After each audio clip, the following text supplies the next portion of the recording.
we're up. Okay.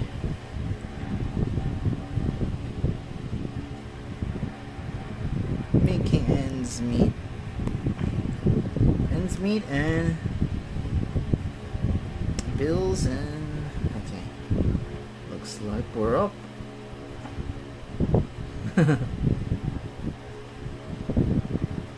It's good to. All right.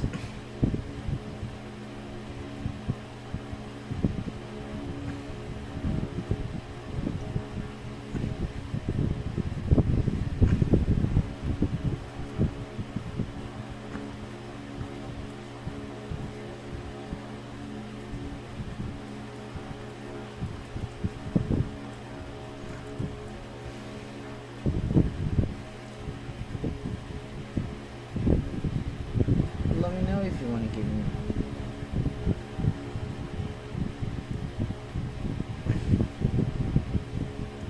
Testing, testing, testing, testing, testing, testing, testing, testing. Good, good, good. Legit, legit. Love it. Alright. Time to share my stream.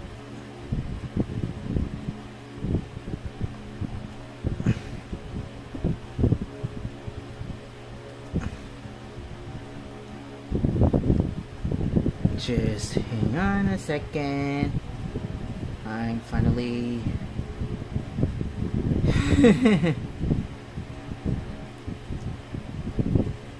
and thank Arceus for Opera GX. Man,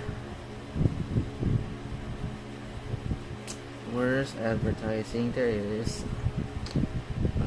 Keep waiting for, but the problem is it's loading here on Discord. Hi, there we go.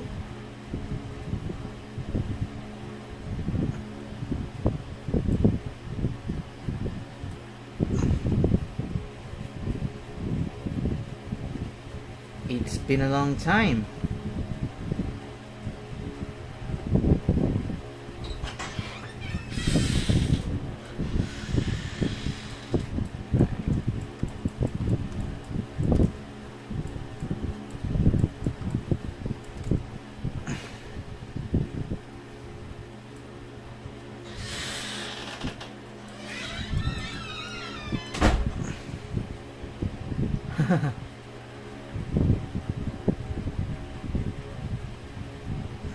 Wait, did I?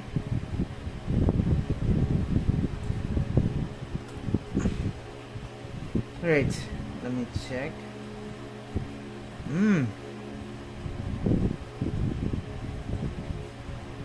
I seriously need to prioritize my Discord.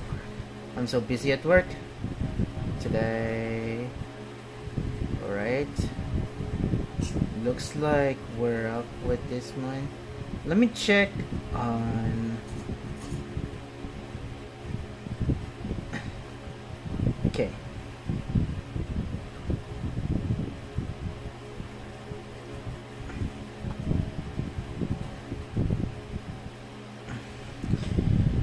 Alright, I'm gonna be starting right away.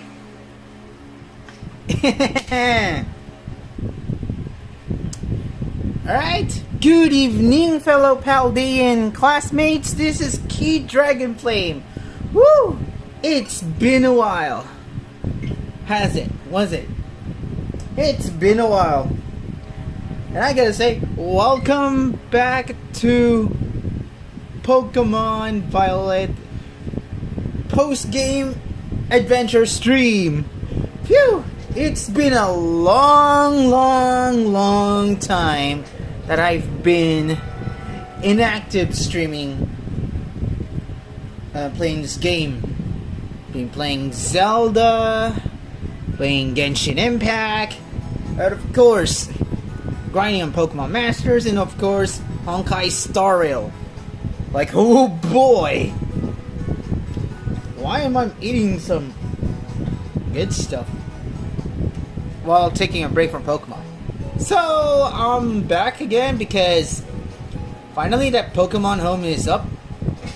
And yeah, let me go ahead and connect to the internet because I purchased the $20 eShop card just to purchase the 1-year membership until June 14. And yeah, we're gonna be hunting, so we're gonna be grinding a lot.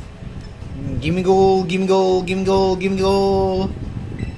As you can see, I transferred my Pokemon from Pokemon Sword to Pokemon Violet.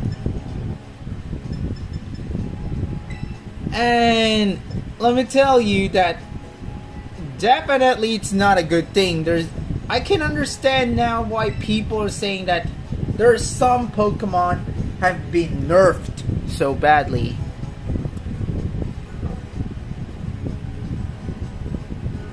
Okay.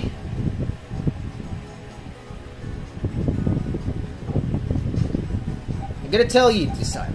Alright. This is the Charizard. It's not the one from the raid. This is actually the Charizard that I from my Pokemon Sword copy. Yeah, this is the Charizard that Leon gave you. A Charmander that is now a Charizard that Leon gave you after you beat him. And yes, I also gave him a dragon, changed its Terra type to Dragon. And I just teach some new moves, even though they're not great. Solar Beam, hiya. Oh boy. Hey, at least it has a good ability with Blaze, and yeah, it is a modest every. It seems to have traveled across space and time to join me from the Galar region. So this is indeed the Charizard that Leon gave me. No, its Gigantamax factor is absent because Pokemon Scarlet and Violet's most focused gimmick is terrestrialization. And I could use it for funsies. Yeah. It's hanging around with my ace Pokemon in this Pokemon Violet, Cerulege. And yeah, this is the Hisuian Zoroark that I never used. Oh, this one is I hatched it from an egg. It has a bold nature. Actually, this is the one that I bred. And last but not the least, Zacian. Oh my gosh! Getting the rusted sword from the lotteries of... or should I say, what is it? Not lottery. What I meant is... what is it again? Yeah, Port Marinada. You know, the betting stuff? I almost forgot it. My gosh, it takes... I've spent a lot of Poké dollars just to get the rusted sword. The bets just keep getting higher and higher until it gave up. Like, wow. Like, seriously. Anyway. I do transfer some other Pokemon. Escalade. This is the justified Gallade with a Psychic Terra type. I do believe this one is from the Galar region. Yes! Positively from the Galar region. And has an amazing stats. This Mimikyu, I do believe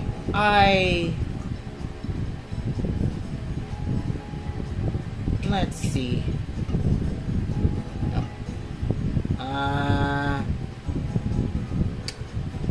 Oh!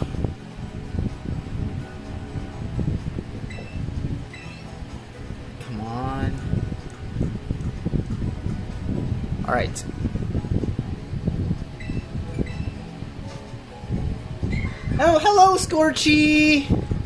Welcome to the stream.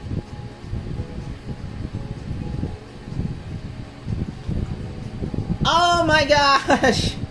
As you can see, I think this is the Mimikyu that I use for competitive something. I've already forgot about it. Been a while since you streamed Violet. Yeah, it's been a while. Phew. Yeah, because I blame Genshin. Just kidding. Yeah, I think the people. I was curious of if this is true. Yeah, I think the people who are saying that once you transfer your Pokemon from other, yeah, it is. When you transfer your Pokemon from Pokemon Sword and or other games to Pokemon Scarlet and Violet, their move set has been changed. Instead of their move set from currently from Sword, they change it to once they change their move set completely once they've been transferred to Pokemon Violet, which is kind of sad. Now I understand why people are saying that Game Freak just butchered Weavile, Rillaboom, and others. Since there's a DLC, I think I will always let's take it with a grain of salt, Scorchy. I just wish that they should put back those moves. Grassy Glide. Those were amazing moves that they've introduced from the Sword and Shield expansion pass. Too bad those moves won't be available. I wish they would be available as well. I believe it's because it has the bug that makes Pokemon be able to learn moves they shouldn't be learning. That's why they changed it. Oof. Oh, I see. And oh my gosh! No, not my Urshifu! Oh my gosh! No more bulk up, no more surging strikes, no more Drain Punch, no more aerial ace. Yeah, people will be upset on Game Freak in terms of graphics, story, something. Pokemon cannot be accessible. I'm only gonna be, and I'll say it again, movesets, the moves. I'm gonna be more strict when it comes to moves. Yeah, Scorchy! RIP! Urshifu just dorates back to square one. Let's see if I can relearn those moves. They still have it though.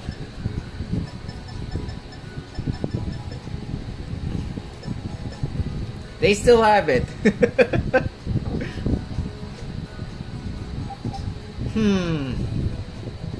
Okay.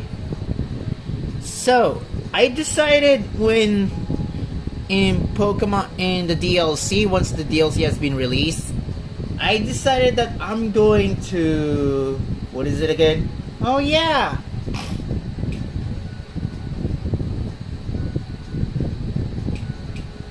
I decided that might be using a team of Pokemon that are level 60 or 65.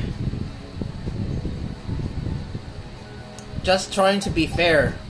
At this time, I'm going to put Gallade.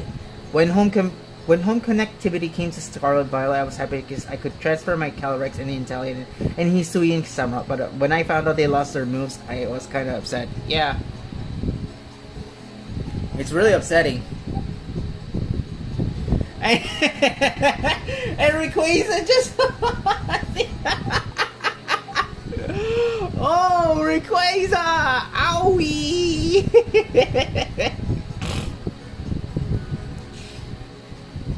It's like how DNA just butchered Rayquaza.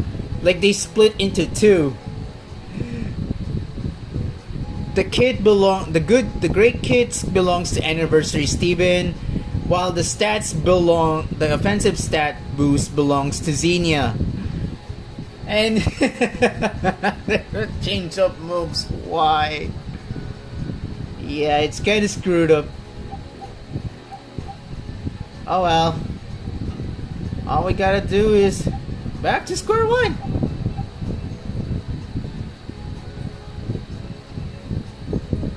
Wait a minute. I was thinking if I'm going to teach my walking weight. And don't worry, I could just relearn those moves.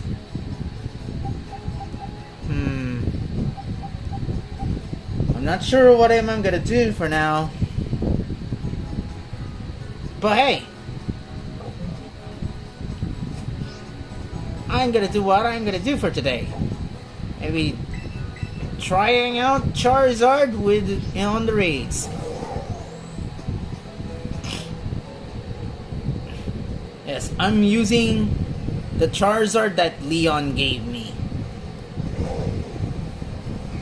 When it was still as a Charmander, then it becomes a Charizard. And I gave it a Dragon Terra type. It's not gonna be akin to the ones on the events though. Which is, I'm fine with it. I wonder if this is a Gimme Go raid. Nice! What I'm gonna do is maybe I'm going to grind for a lot of rewards. And speaking of which, we can collect a lot of Pokemon TM materials in Terra raids. The exception is Gimme Go. There are some people who doesn't want to look around in the overworld Shiny Game only has a chance to appear in 5-star raids. I see. Not into shiny hunting though. Whoa! By the way, I just got the 3 Paldean starters with their hidden abilities.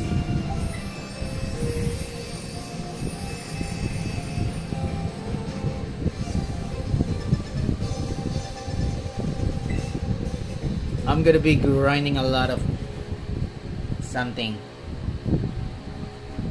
Anyway, Scorchy, is there any changes that what are the things that you're hoping for the DLC?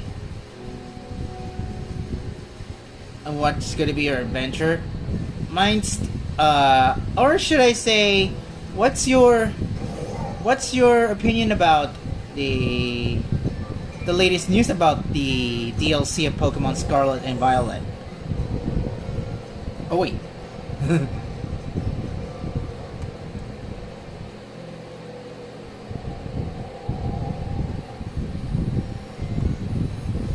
Okay, if you ask me, I'm gonna say that the Indigo disc doesn't disappoint me when it comes to first impression. I was wondering about what would the wait, what is this? Water Terra type Gimbal.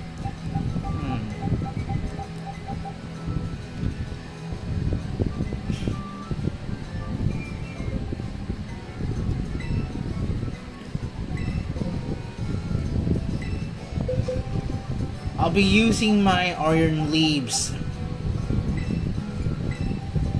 I'll hate them. I didn't pull yet for the set, the character that I named my iron leaves after.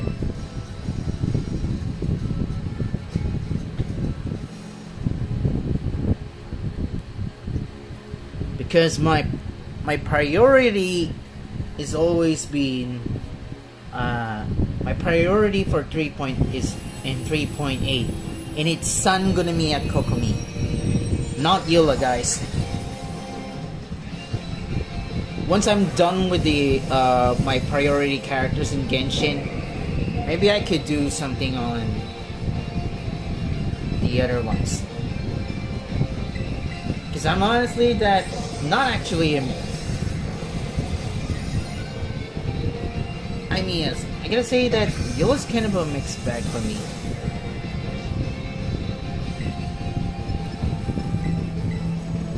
Electric terrain!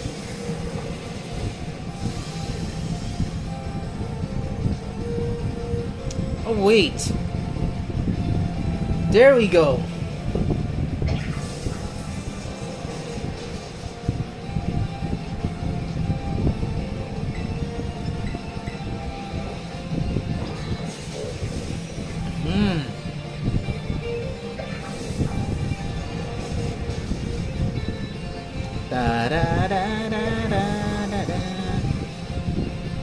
If only we can get those Gimigo coins during the raids. There are people who are lazy trying to evolve their Gimigo.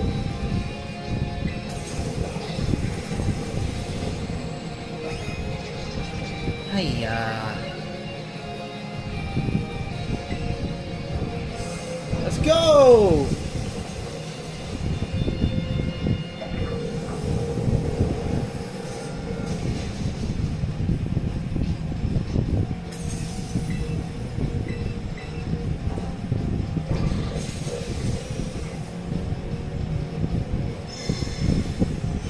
Uh-oh.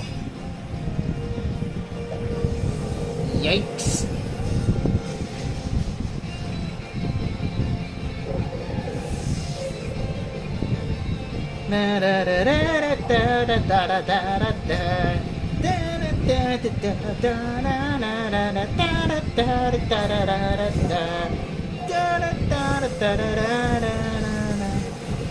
We're almost there, we're almost there.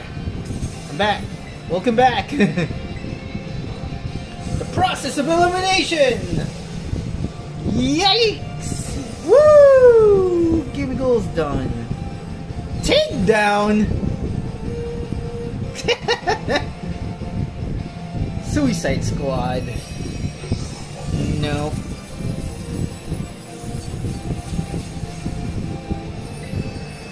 Yeah, extremely sus.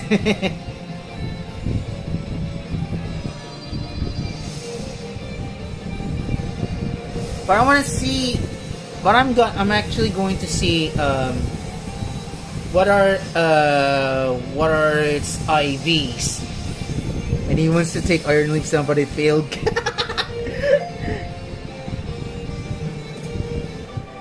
Yeah, indeed. Bottle caps, at least we got nuggets and bottle caps. Which is, I'm fine with it.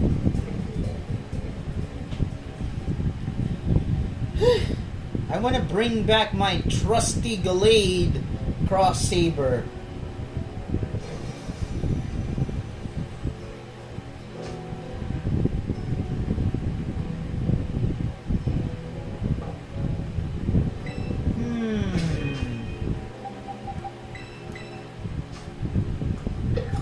Ow! Now that is ow! Ow! That's one disgusting nature. Why you have to butcher the freaking special attack stat? This is it's like getting the artifacts in Genshin, that the artifacts that you want didn't appear, the main stats or something, the substats, and then suddenly you get upset for no reason because it's bugged. It's probably bugged. I see. Great stats. Oh really? Great stats, huh? Sorry, I'm gonna box you. and release you and something. For shiny. Ah, I see. Wait, I think this is the... Oh!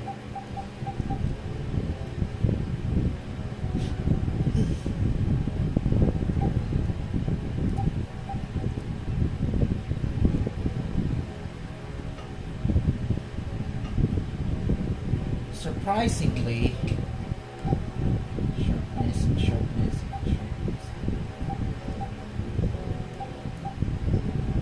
I actually collected these Gallade.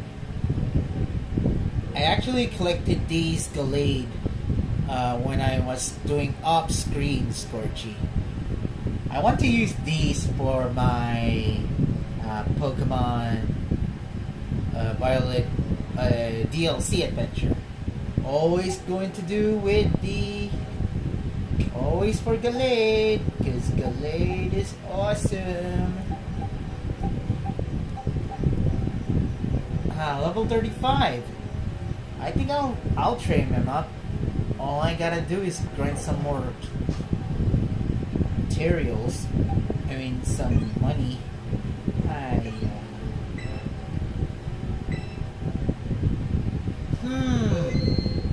What if I try to use Zacian? I want to see if there are people who are using Arceus. Which reveal Pokemon are you excited for in the DLC, and what Pokemon do you hope returns in the DLC? I don't know. Well, I'm gonna say still for the Indigo Disc Part 2, where I'm gonna be seeing, of course, Terrapagos. I'm not sure about the returning Pokemon because there are times that people don't take everything with a grain of salt.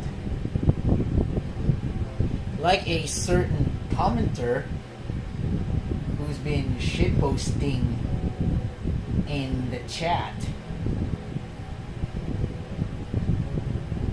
I bet the one that that guy that I'm referring to was probably sneezing right now because, you know, but I'm not going to call him out.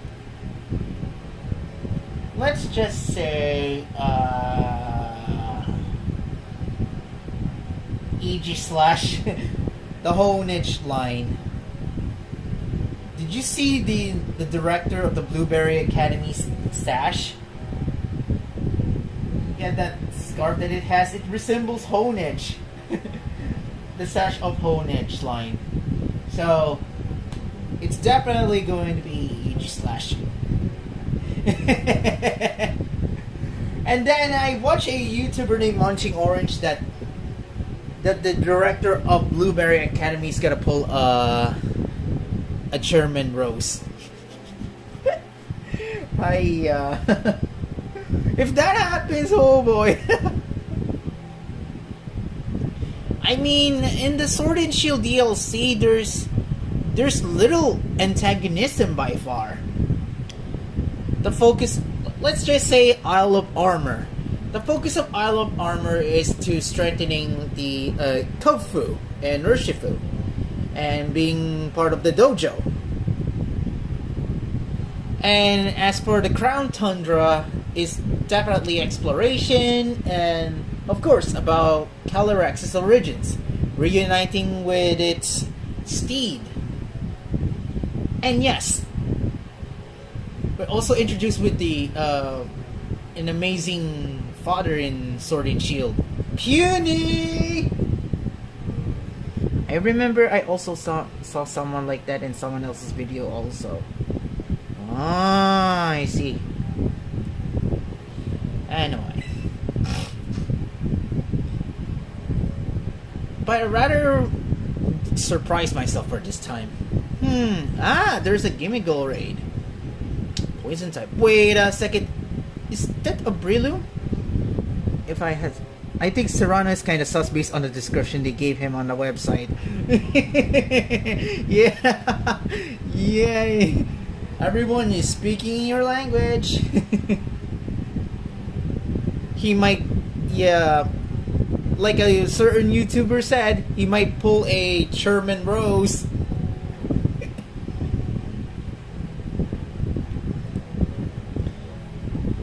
Speaking of which, I do like the terrarium. The terrarium kind of reminds me of Ruby Volume 3.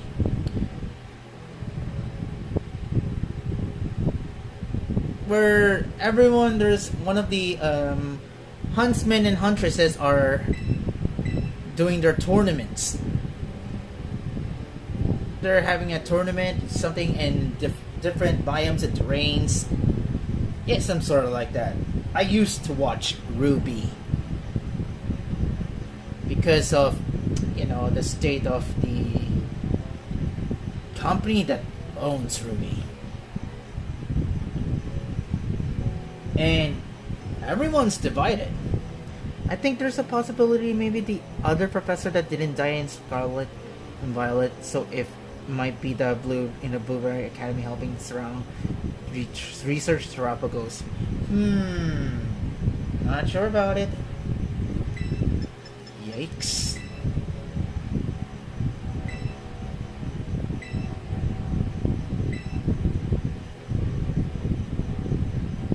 Random.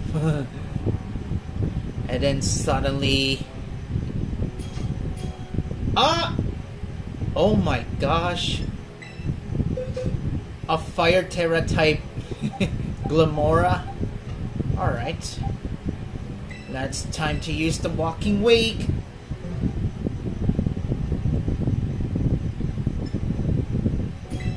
I'm definitely excited for how Terrafagos is gonna play out.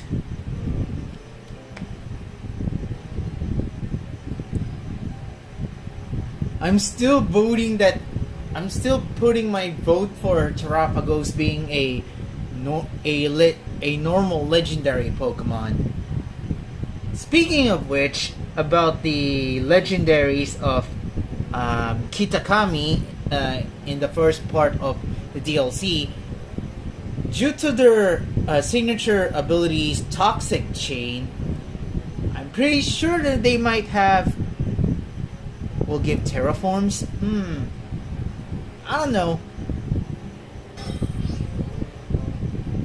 I'm pretty sure that back to the Pokemon in Kitakami, I'm pretty sure that they would be having poison type. If not, oh well.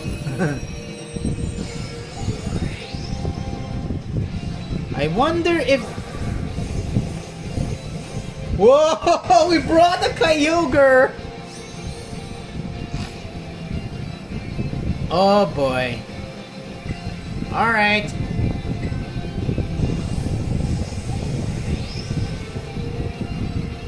Kyogre! And I got Walking Wake. What? Hyper Beam?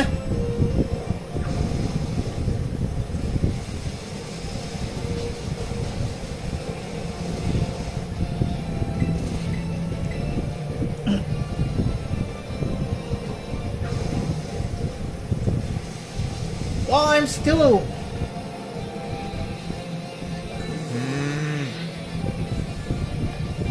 I hope they let us get Shiny Walking Wake and Iron Leaves. I see. Origin Pulse! You know, Walking Wakes kind of reminds me of a... I'm thinking about you seen in Shiny Suicune.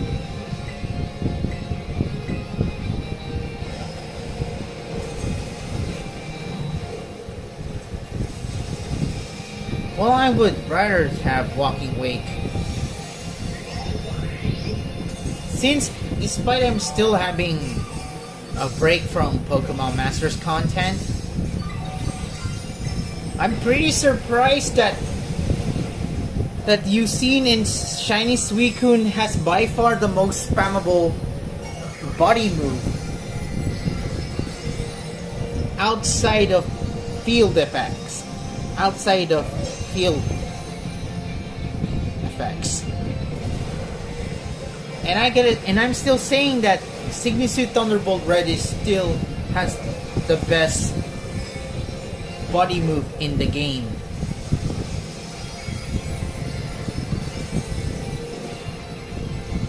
Everyone has been terrestrializing their Pokemon. I'm surprised they gave his Sigma so much animation for Hydro Pump. Indeed.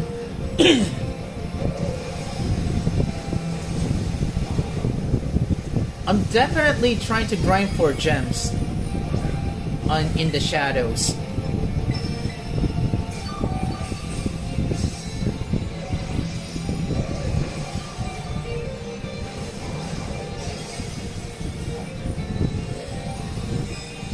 I do understand that people are scouting Iridium more than Adamant because Zone Setter.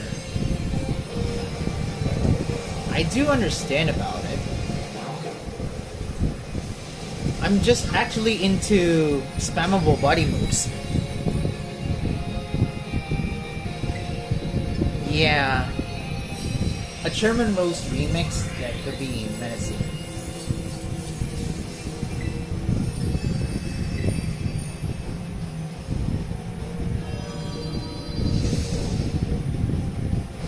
Do you think the Galar villain arc would be on August? If you ask, I think it should be on August, and then it would the Galar villain arc units would be the bait units, because we're almost. Whoa! I got a Herba Mystica. Nice, and a bottle cap. Because anniversary is getting close. Scorchy, I have a question. Did you sometimes participate SPL Gum Challenge? I've almost forgot. It's gotta be bait units, but as a fan of Galar Sinkers, I think anniversary is bait.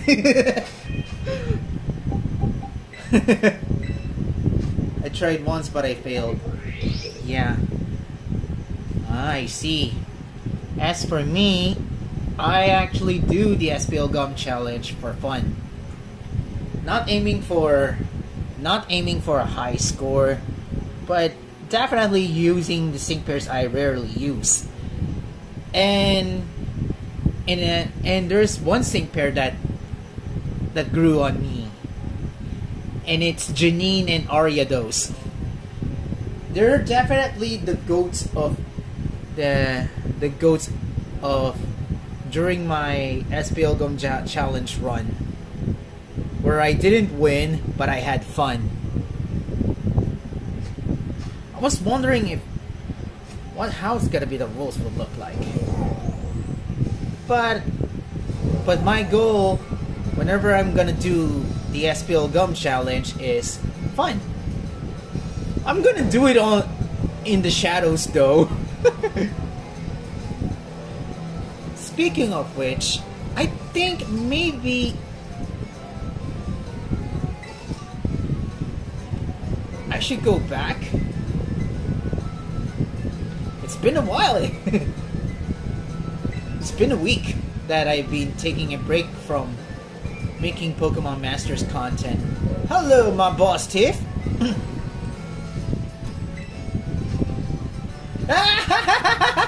Gimme go! Gimme go! Gimme go! Gimme go! Time to use the shit.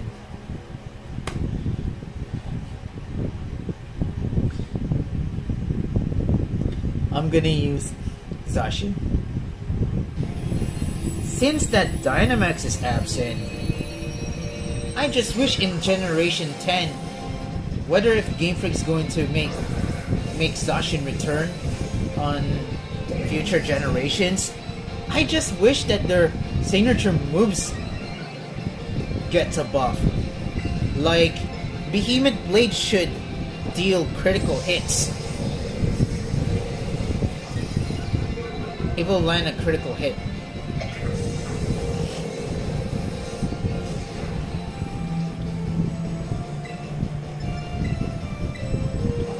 Alright, back to Pokemon Masters discussion.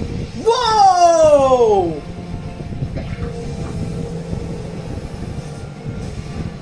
My gosh! Behemoth Blade should be more damage to terrestrialized Pokemon, like how it does more damage to Dynamax. I see.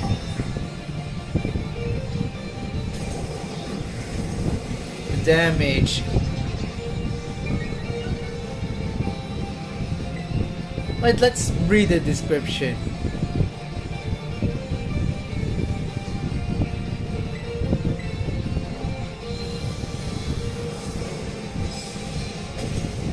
Not enough, but hey, the damage is decent.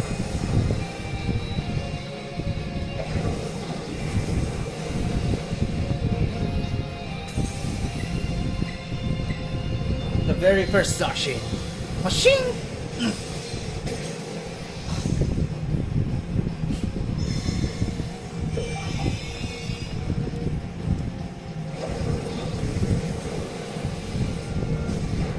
If we... Oh my gosh, there's a cat in our... in my window.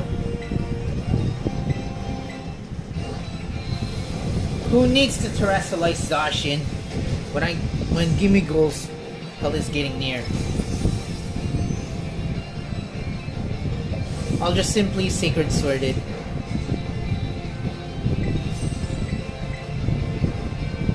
Wink! Boom! Imagine if Galar Villain Arc Estate gave us 4 Galar Villars. Oliana, Swordboard, and Shieldbird. Yeah, Swordboard and Shieldbird. Those goofy buffoons.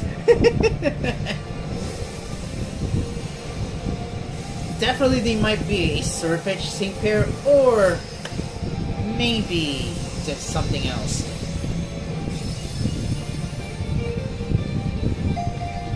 I'm actually looking forward for Paolo and the incoming Arceus unit.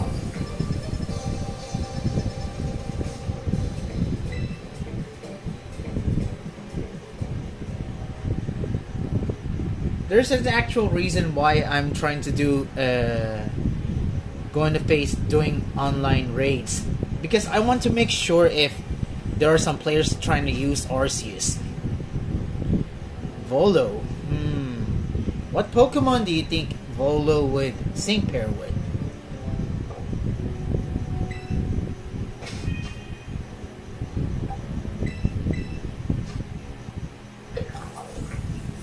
Wow, Rattle, I like it. Bashful. Okay.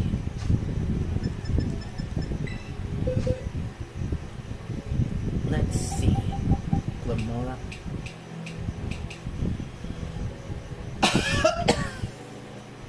Giratina or Togekiss maybe. Despite I never played Pokemon Legends Arceus, my vote is gonna be Origin Form Giratina. I'm not sure if how it's gonna be, how he's gonna play out. If its kit is good, must pull for me. If not, oh well. At least I got Signusuit Renegade Cynthia.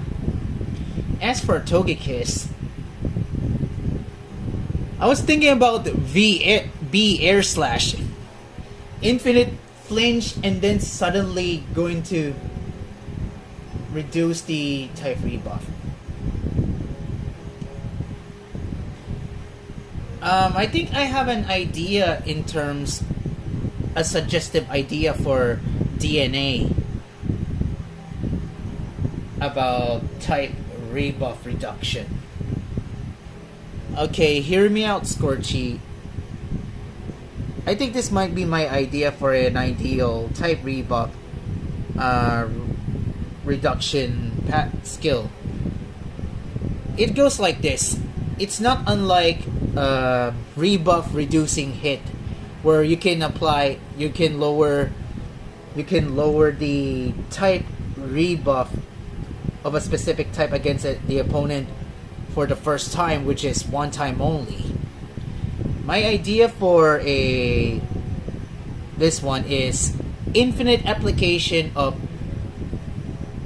type rebuff reduction. Like for example, lowers the opponent's type rebuff, the specific type, by 1 rank. This passive skill will not stack another type rebuff reduction if the target already has their type rebuff being reduced. Something like that. I know it's kind of hard to explain. Maybe I'll just try to type it out if I have to. Hang on. Let me type my ideal passive skill has to do with type rebuff reduction.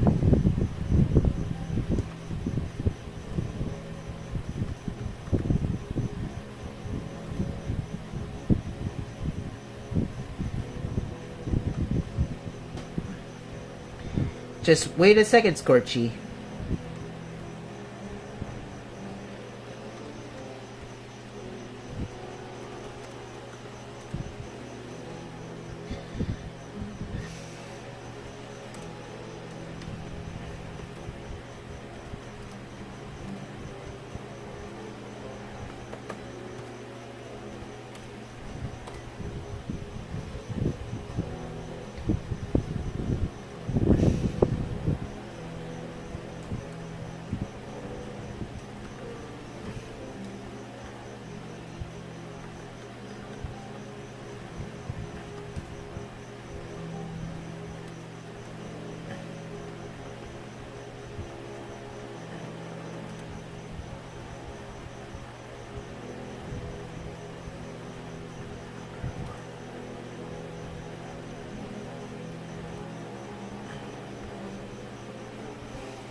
Just wait.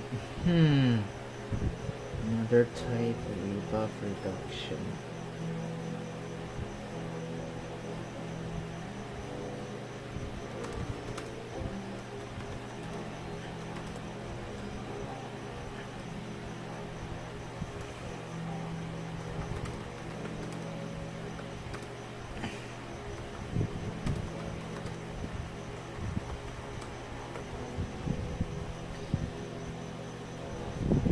Just wait a second.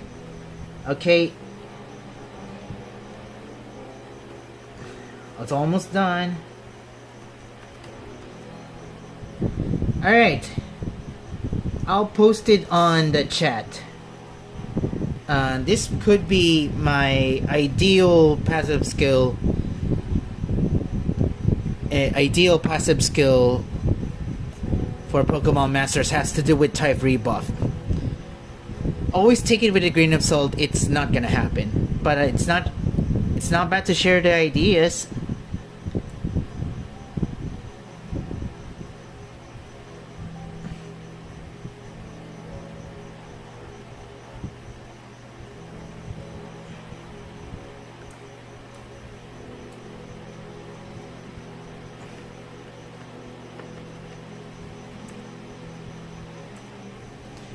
All right.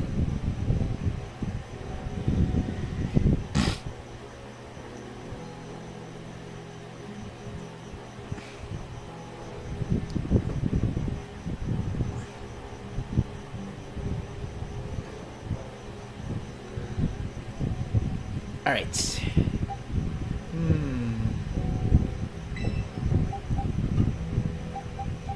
There's a lot of chemical here.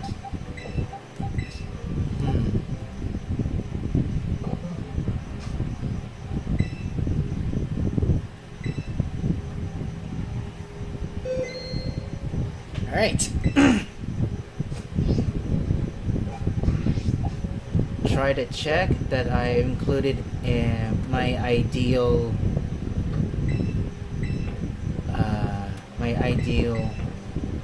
passive skill concept. Hoping that DNA might consider to take my IDs if they want. I'm gonna take it with a grain of salt.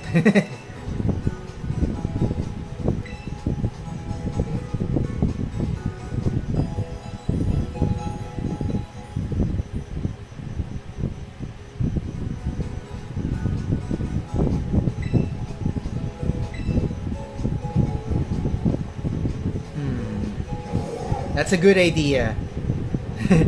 Hope you like it. It's basically more balanced, actually. Like, it's gonna apply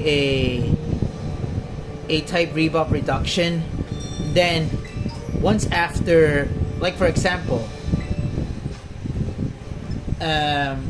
let's say Zacian gains 3P choosing Scarlet. Oh yeah. 3P choosing Scarlet. That's adorable. Like for okay, let's have some example here. Let's say Zacian, for example. Let's say it has Steel Slayer. With Steel Slayer, it lowers the target's Steel type rebuff by 1 rank.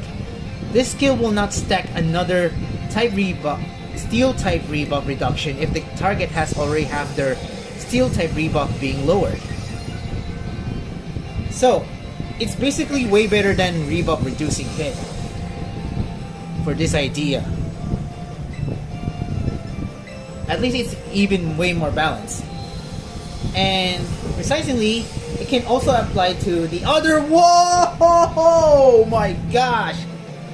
It can also apply to the other enemies as well.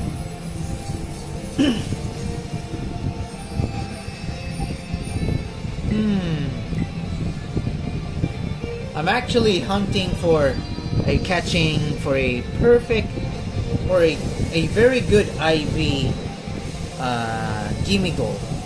Then I would maybe try to get a Goldango of some sort.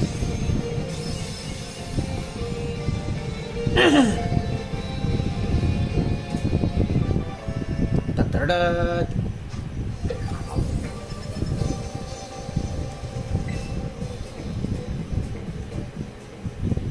And then let's say there's a triple, there's an all-out battle. Then you knocked out an opponent, the opposing sync pair, whose type rebuff being reduced, is being knocked down. And then on the next opponent, who's going to be switching out after the defeated opponent, you can use the attack again. Then their type rebuff will reduction will be applied again, thanks to the ideal passive skill concept, which is like type slayer or something, blah blah blah. I did something on doing some ideal passive skills on my discussion videos. Like, yeah, in Signitude Red and Signitude Steven discussions.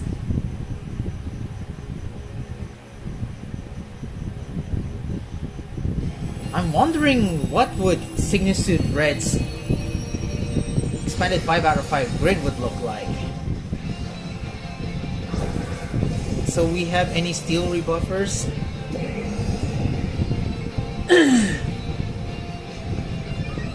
By far, I think it's 5 out of 5 Gloria and Zacian. Except with the rebuff reducing hit passive skill.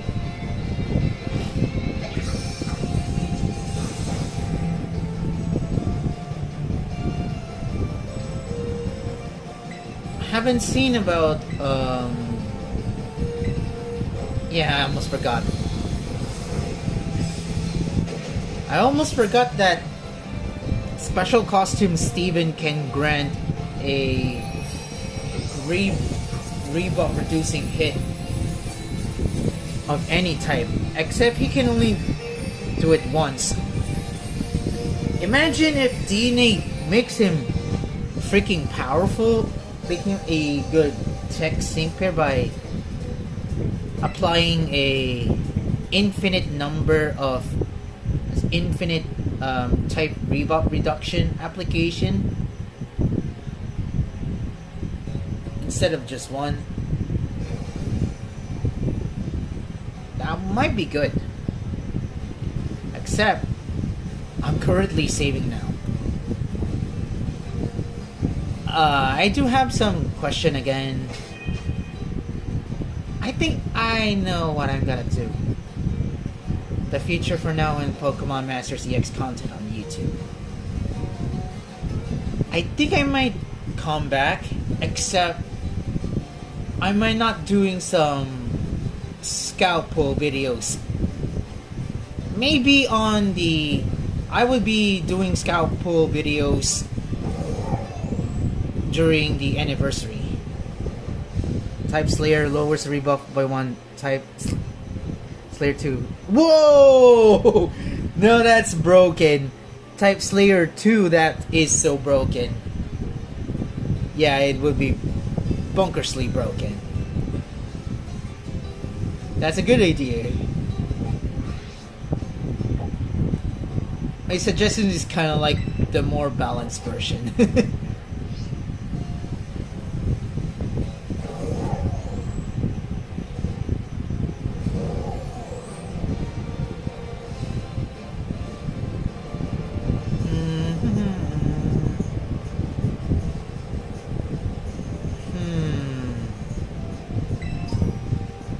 I wonder if we will get another gimme gold. If it's a dragon type gimme gold, then it's going to be capturable.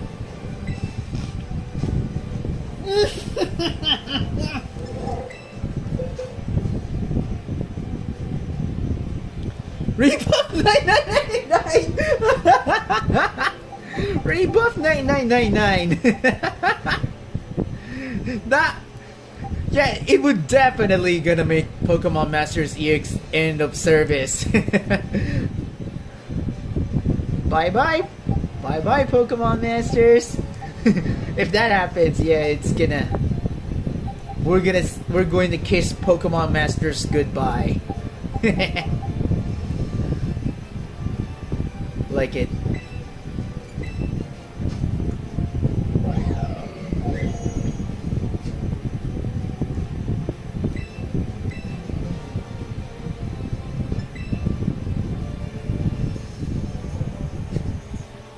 I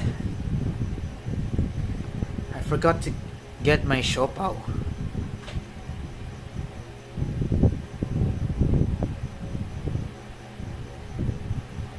I was having a egg fried rice a while ago that my mom cooked. It was super duper delicious. Simplicity is best served with love. Mega Valiant.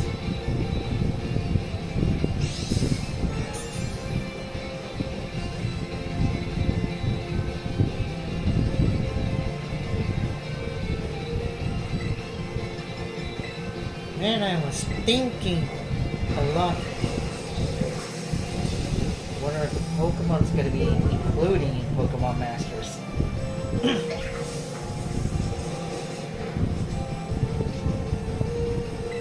Thanks.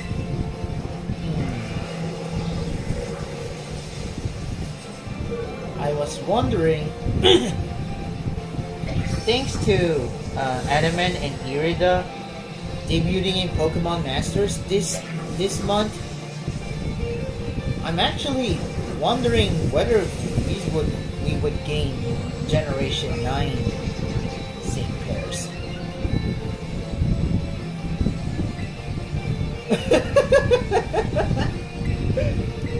We accidentally made Special Costume Steven too OP, so we're going EOS. Yeah.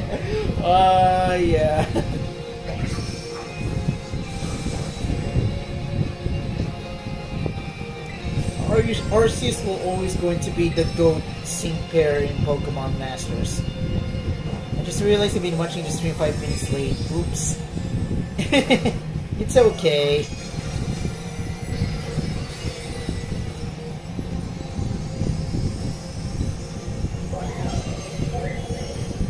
And I remember back when I streamed Pokemon Violet, and then I was basically thinking whether being worried if Generation 9 Pokemon will not be in Pokemon Masters in case of they'll getting end of service during the 4th anniversary.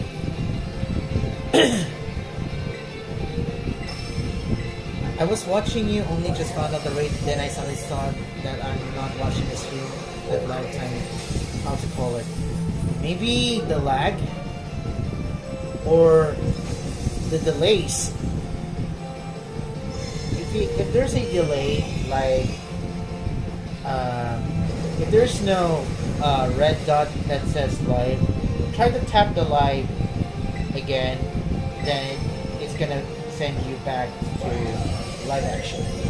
If I recall it correctly. It's normal again.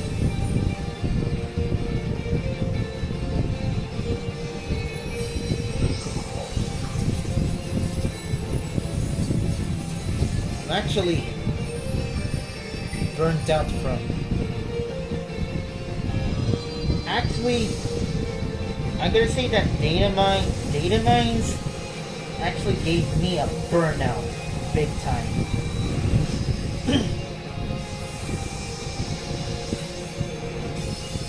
Because they're so good.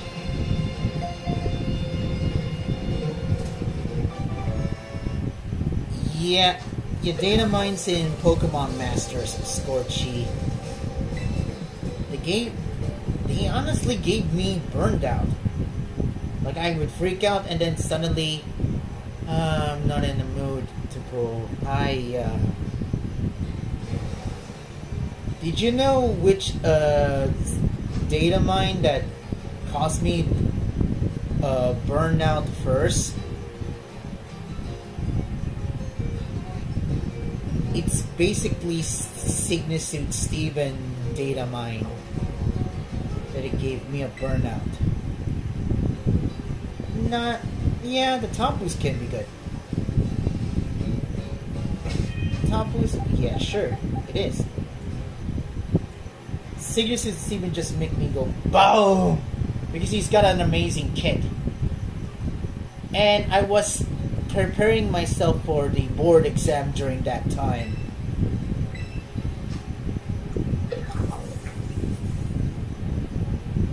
I think I would be grateful that I got him during his last day of his banner.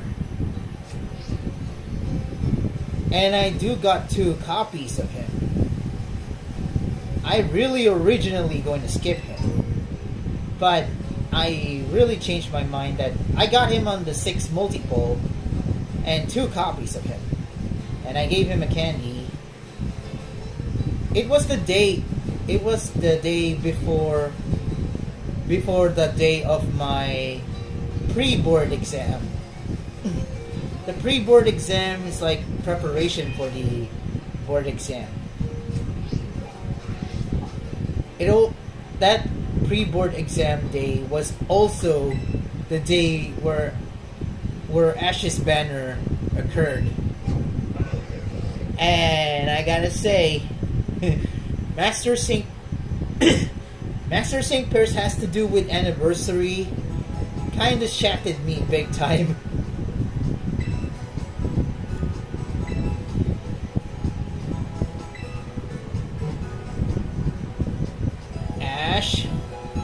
exams on the same day as anniversary. Sus, yeah. I mean, pre-board. My board exam just occurred on October last year.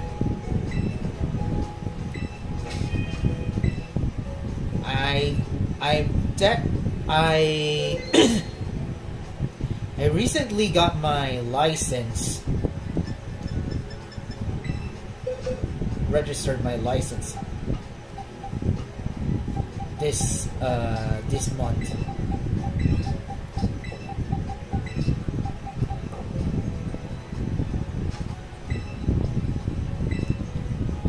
So I think I'm gonna be talking about. I'm gonna stop. Let's have a break. I'm gonna be having a break for a moment, and I'm going to be discussing about. Excuse me.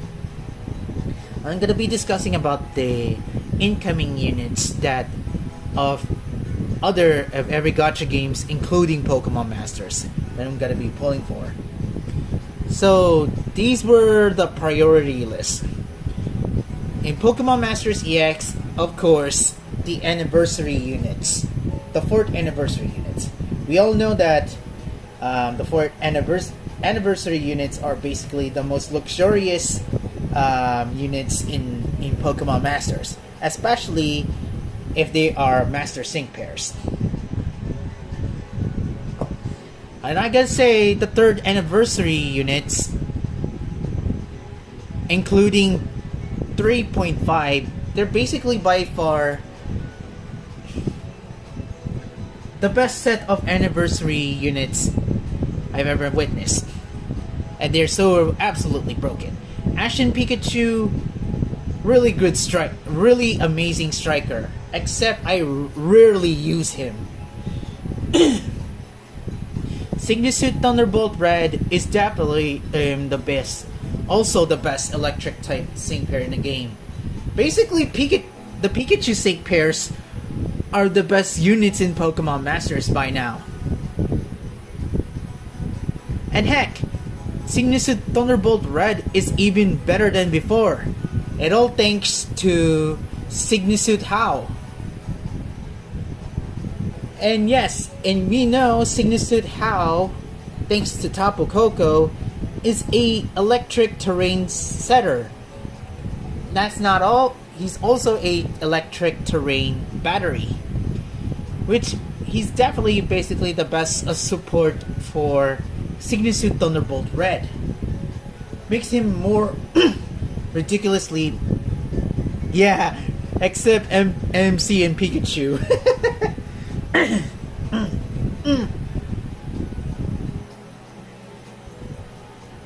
And yes, Signusuit Aura Cynthia is also amazing, despite I don't have Signusuit Aura Cynthia. I'm surprised that Champion Bead is was currently the best support according to Game Press. But Signusuit Acerola is so amazing as well. She provides a very good support.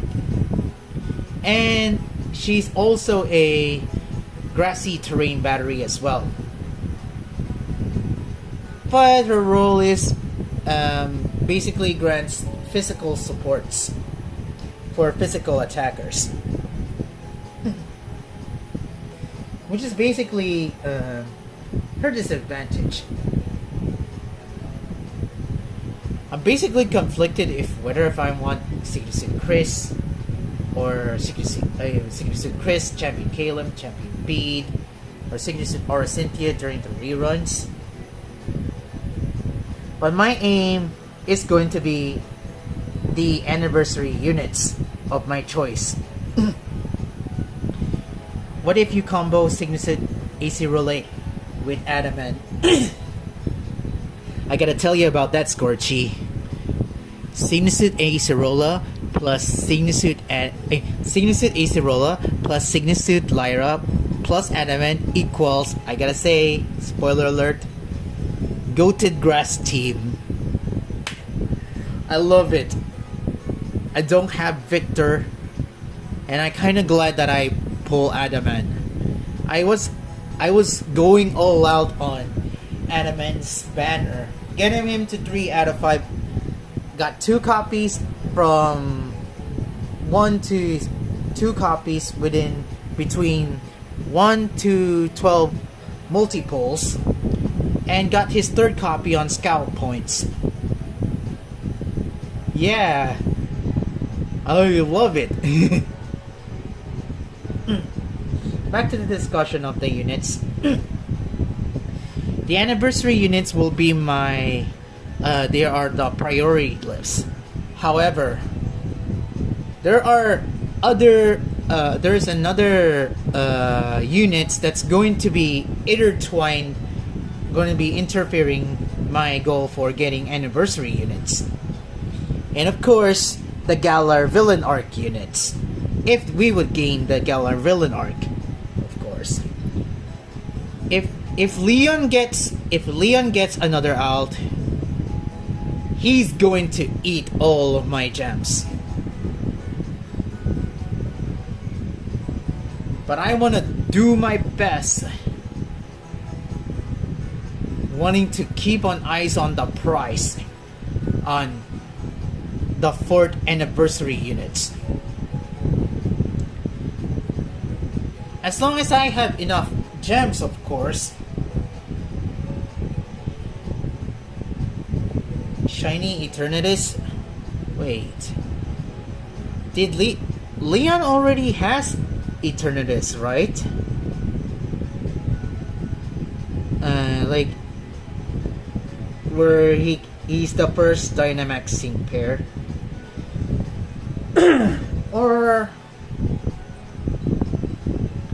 Or maybe there's another sync pair trying to get Shiny Eternatus. What I'm thinking is, if Leon gets another out, like Signisude something something Leon, and I think there are 2 Pokemon that he might potentially gonna sync pair with, if he's gonna have a Master Fair Trio, Shiny Zacian, Shiny Zamazenta, Shiny Eternatus. Oh my gosh, that would be the ultimate bait unit, Scorchy. If that happens, that is the definition of bait unit. Like, everyone's gonna empty their wallets, empty their gems, for sure. If that happens, it's time to say goodbye to the 4th anniversary. Unless if there's, for people who are not fan of Sword and Shield, they have the advantage that they can skip the Galar Villain Arc entirely, because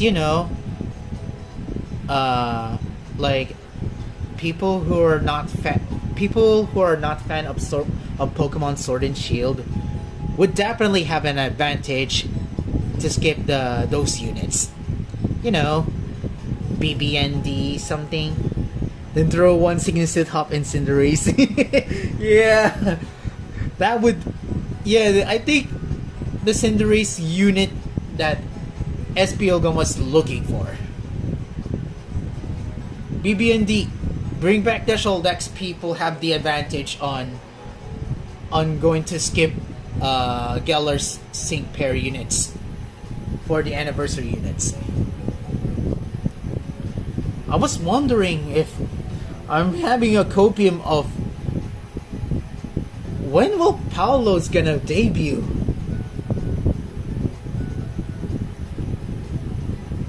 He's basically pulling a Virgil on against his opponents. Excuse me. So yeah.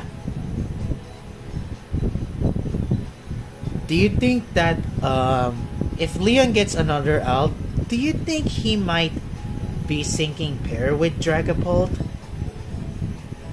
Or do you think Shiny Samazanta still rebuff. Shiny Zacian stat lowering.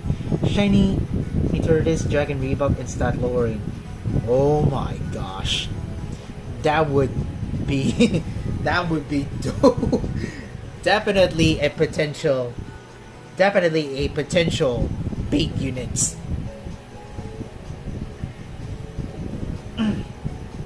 If I have the opportunity to skip them, maybe Lodge Leon. I see where you're coming from. Maybe. I mean, the reason about Dragapult is because everyone loves Dragapult. And I'm thinking how Dragon Darts is gonna play in Pokemon Masters. You know, in double battles, in a single battle, it hits one opponent twice. In double battles, it hits each hit of Dragon Darts hits different opponents. B Dragon Darts. I just wish B Dragon Darts would be like B Surf. No deactivation. No deactivation. That's why basically the good thing about Yusin and Suicune. Having a spammable body move outside of field effects. If B Dragon Darts became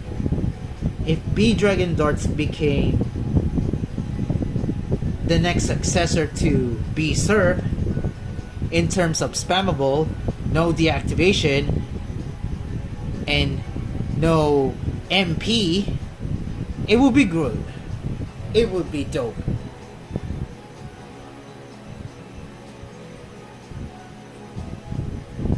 Extend reach. Oh, I like it. Oh, that would be nasty. That would be nasty. And I like it. But we'll take it with a grain of salt. I like it. That would be amazing if that happens. Yeah. So the priority list in Pokemon Masters EX, my priority list would be the 4th anniversary units. Unless if Leon gets another out that interests me. Imagine if one day they allow us to make a sync pair that they will choose to put into the game. I know, right? Like a competition, right? Where a sync pair concept competition. As for the Arceus unit, it's gonna be up to them.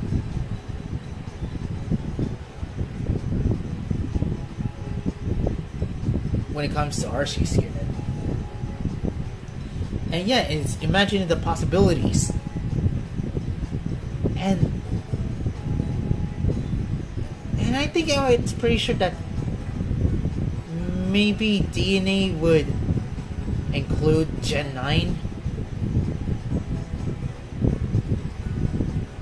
If they make a sync pair competition and let us vote, I think everyone's gonna vote the most broken Pokemon. Pretty sure. Agreed. Because let's be frank, Scorchy.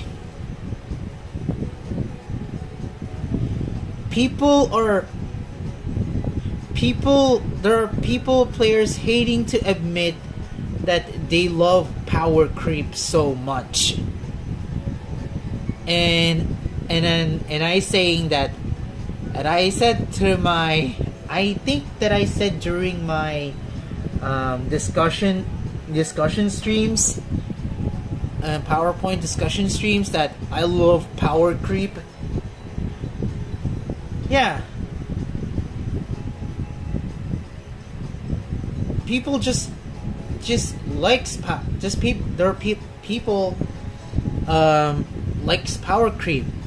They just hate to admit it. They're afraid to admit it.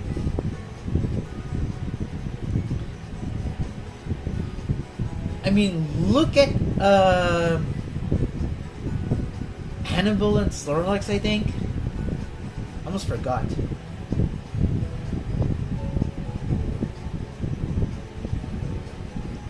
Okay.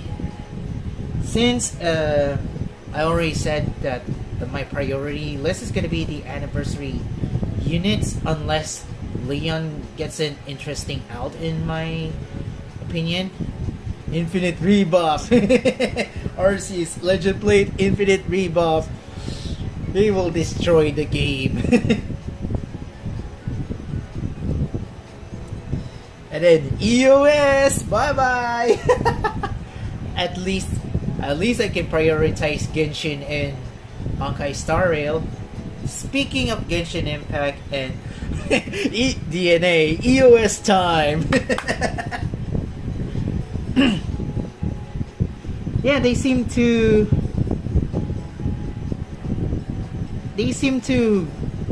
putting some sync pair releases left and right. I just wish they should put quality or life changes, like, you know, trial units and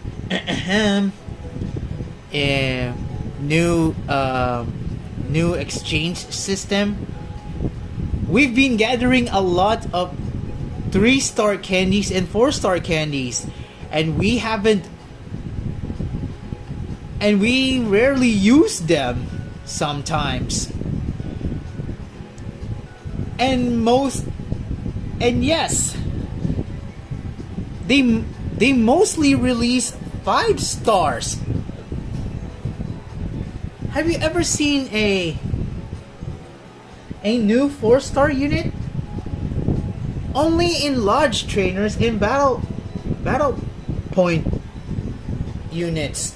Battle points units, and I do believe, yes, Lodge units.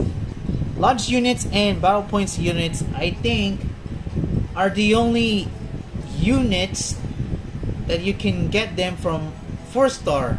And especially the free 4-star ones. We need more 4-star and 3-star and permanent 5-star.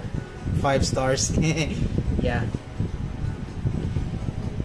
Actually, since DNA is obsessed with releasing 5-star units, they should introduce us a new QOL exchange system where we can trade exchange the 3-star candies and 4-star candies into candy coins, and that can be added to our into our inventory, so that we can have more candy, more 5-star candies, and then we can use them to the units that we desire to feed them. Because we already know that limited Pokefair units having 5 out of 5 grids. Like, she's. What's next? The Master Fairs? Oh my gosh. There are some people who's gonna be quitting the game if that happens. Or like me, or some of them will be taking a break from Pokemon Masters. DNA should think about new ways to get them. And yes, trial characters, please. What's next? We're increasing the max sync level to 10 along with 10 out of 10 grids. Oh no! Imagine if that happens.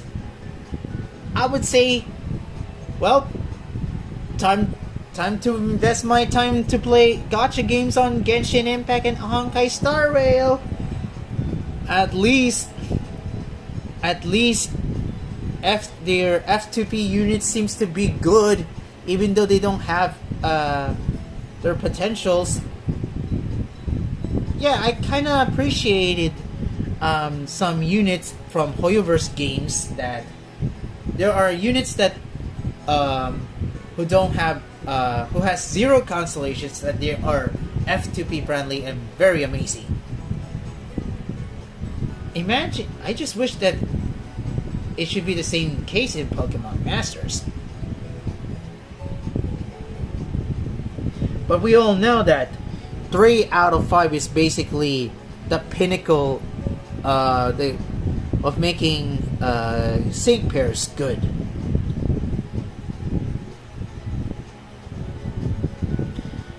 And heck, I do have master sync pairs who are 1 out of 5, 2 out of 5, 2 out of 5. Sinusute Lusamine is currently 1 out of 5. Not amazing, but still decently good. Champion Serena, she's 2 out of 5 and really amazing too, as well, because she has different kits, and Greninja can change kits on the fly depending on the move that you're using.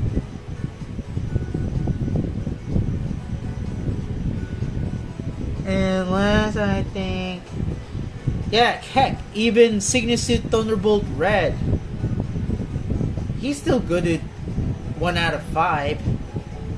But I gotta say that his God mode unlocks in 3 out of 5.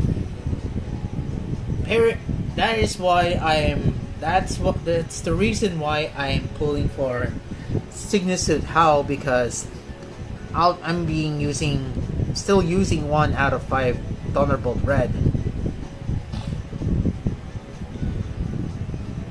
Except that he can't paralyze on his own with a good unless a good RNG, that is. Outside Gigantamax, that's what I meant. Whew. And so yeah. Anyway, Scorchy, I'll be right back. I need to drink some water and get some food. Be right back.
sorry. Let me put down my blinds here. Longer. There. Alright. Sorry I'm late. I just had a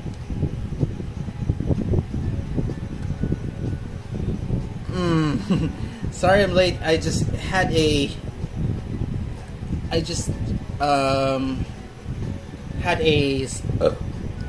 advanced midnight snack with my mom.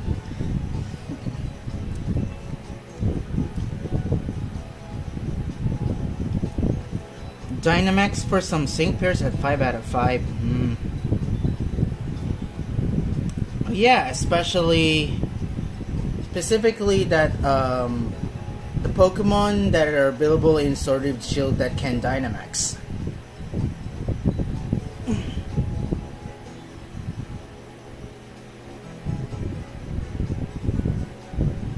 Be like Serpech, for example. Yeah, you do have a point. Since Leon can Gigantamax his Charizard during his rerun,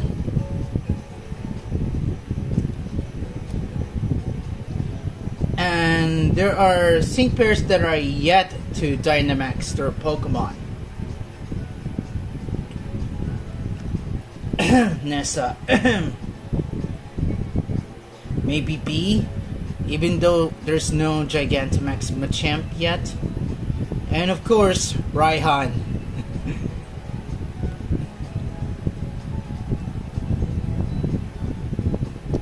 G-Max Inteleon.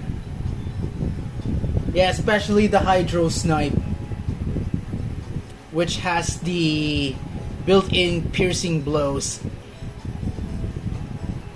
Just like Rillaboom.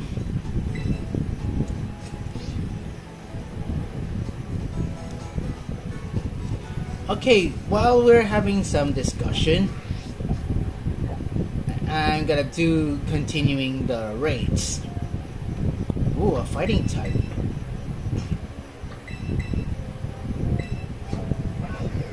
Maybe next month during summer reruns they will give Gloria, G-Max, and Inteleon, also Marnie, Glad,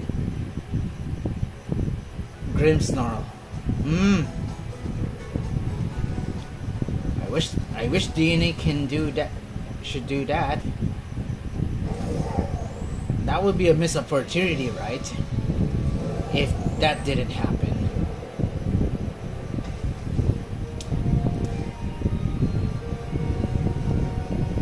And I guess say, as much as I love Gigantamax Grimmsnarl, it has an amazing design for a Gigantamax form.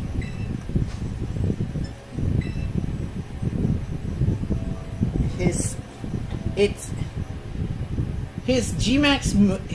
signature G-Max move is kind of complicated. G-Max Snooze. It's like there's a chance of the opponents will try to be drowsy.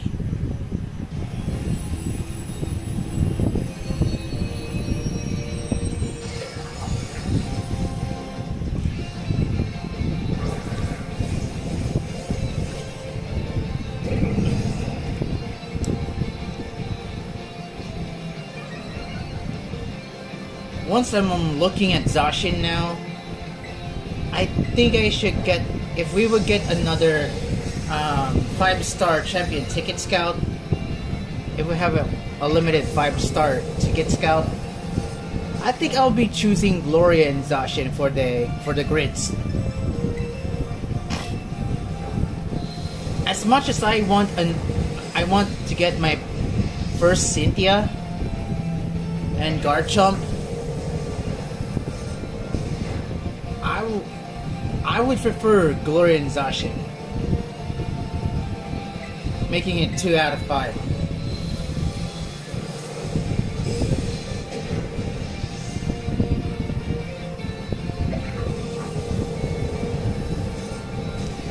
And don't worry, I'm gonna be fine with Signisid Serena and say this is Giovanni as my ground type damage DPS.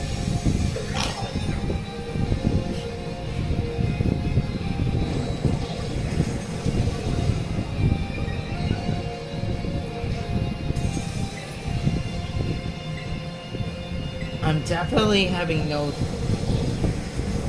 no chance to get Maxi and Groudon.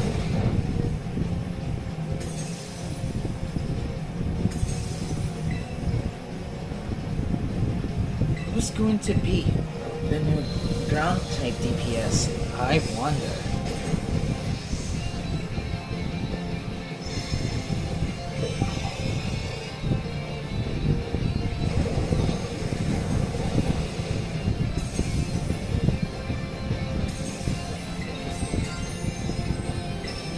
Witness the terrestrialized session!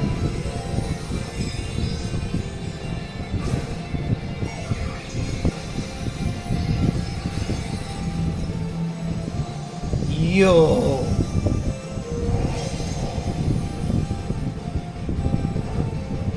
Beam it, blade!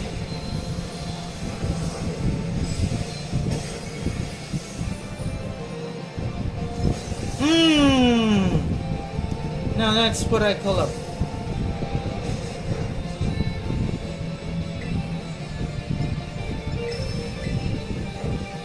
boom shakalaka.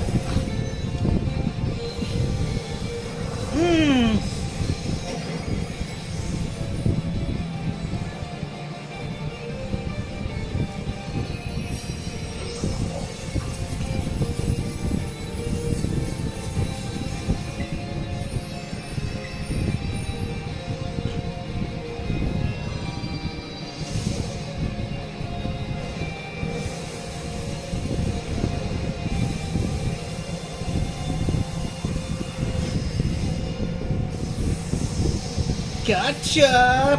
Bam!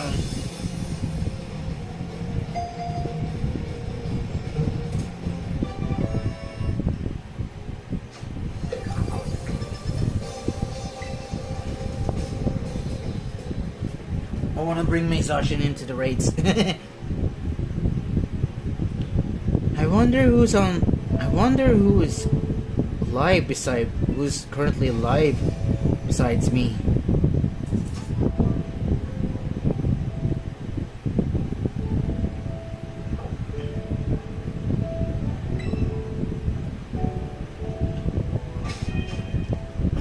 Forgot that. Oh, I didn't know that OP Charizard Anthony already got Adaman. Okay, this is a good one. A very calm one. Very nice, Caesar-chan.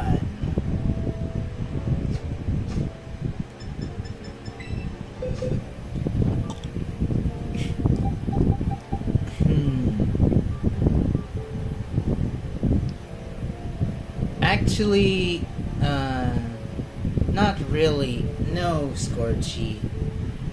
However, this is a good gimme goal that I'm gonna evolve it into a Goldango sooner. I'm gonna give it some mark. Change marking to star. There we go. It's not a shiny, but it has a amazing stats.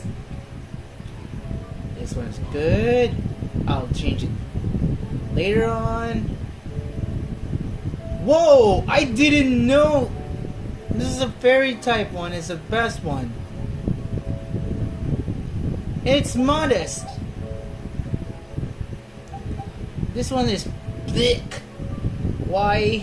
Great stats and special attack spec being lowered. Hiya.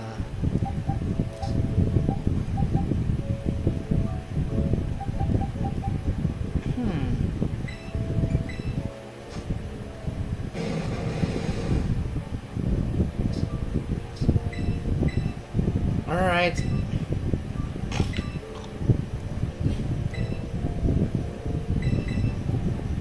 I'm going to Pokemon that I transfer here, no, back into their arsenal.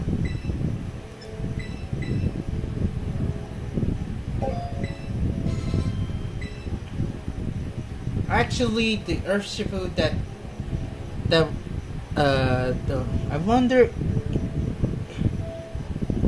I'm wondering is if Pokemon Masters will EOS, because there's another game that was created by Nintendo called Dragalia Lost.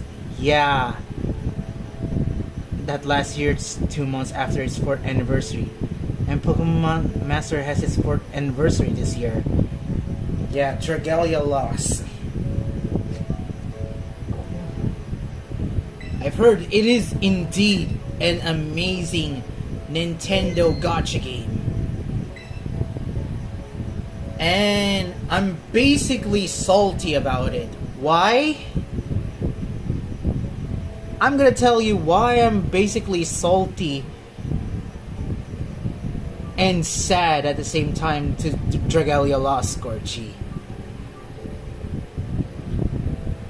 One reason why I'm somewhat sad and salty towards Dragalia Lost. It's not available in the Philippines. And you would need a VPN to play the game. And if you ask me, I prefer to play I prefer to use VPN that are commercialized ones like Surfshark, ExpressVPN, NordVPN, except I can't afford those. So yeah, it's not available in the Philippines. That's why I'm salty. That's, and I said, that's the biggest missed opportunity by Cygames.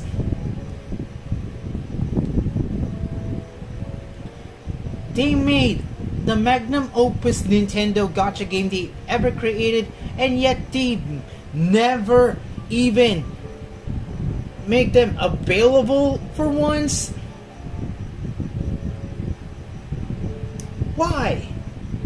Is it because the only thing we can play, that the only Cygames gacha games that we can only play is your cash cow known as Shadowverse?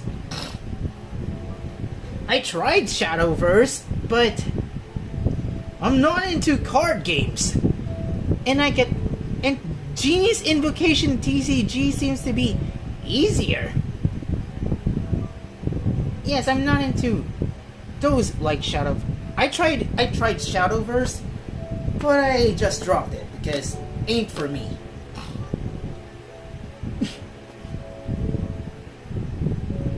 Heck, they even have Cygames also has a gacha game through Kakao Games.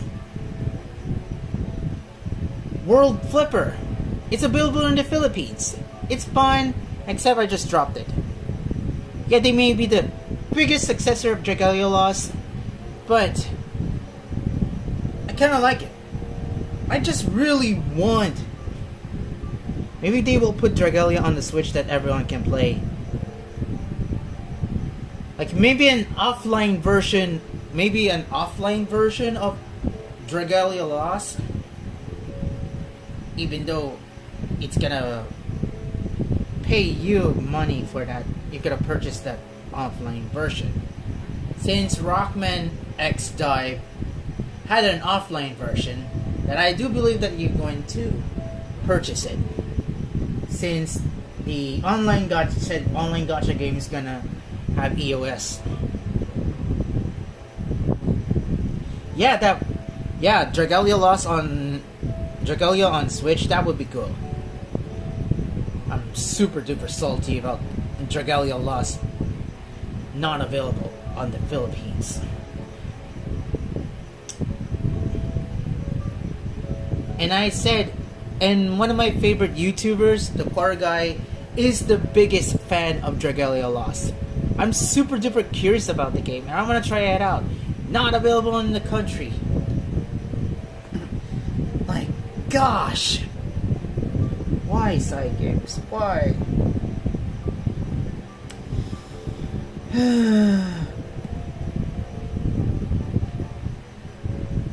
The only compensation that they're going to give us is a successor of Dragalia Lost, so that I could play it.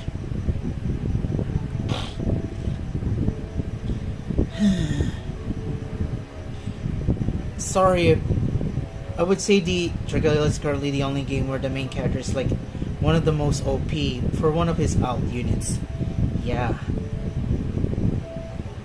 Indeed, Scorchy.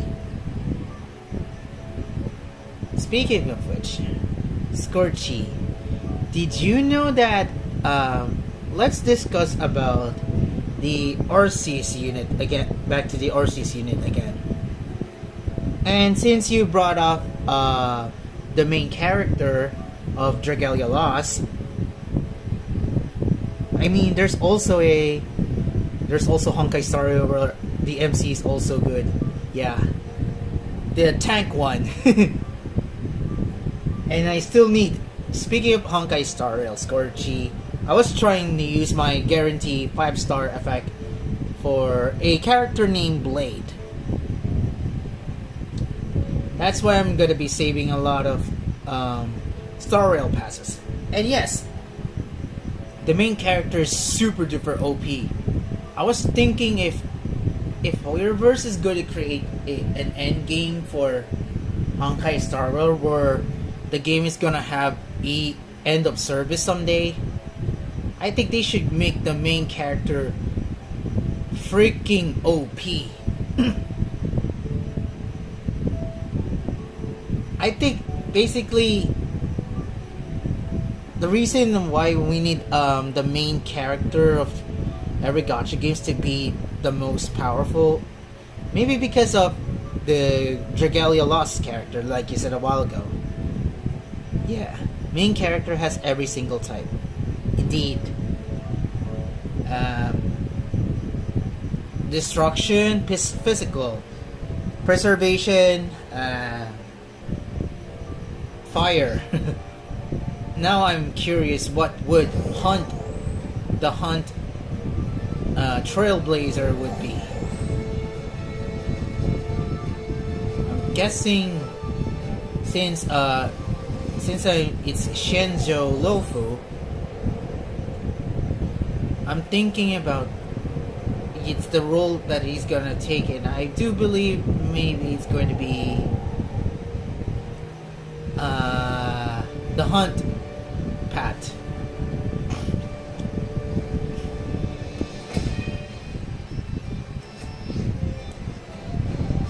Now I'm wondering what element it's going to use. I'm gonna try out to use Zacian to battle against Mela, just to get some money. I remember I saw a leak that Dan Hong is gonna get an out. I'm not sure if it's true though. Yeah, about that.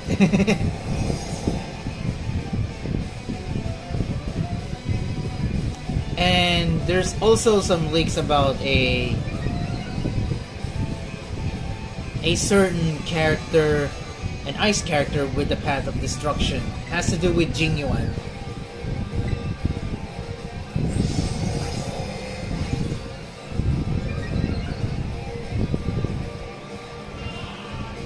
It's gonna yawn again.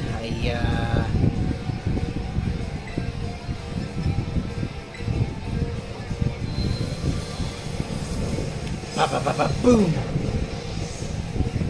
Not very effective, but this Zacian is really strong.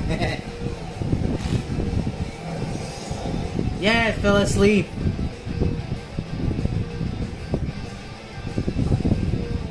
It just fell asleep. It just... yeah. Old Behemoth Blade is where Zacian's wing appendages fuse into its sword.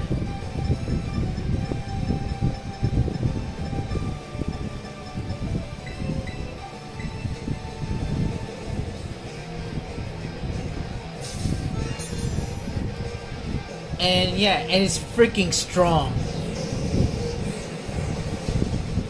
They just not only nerfed Zacian's attack stat, but also the animation.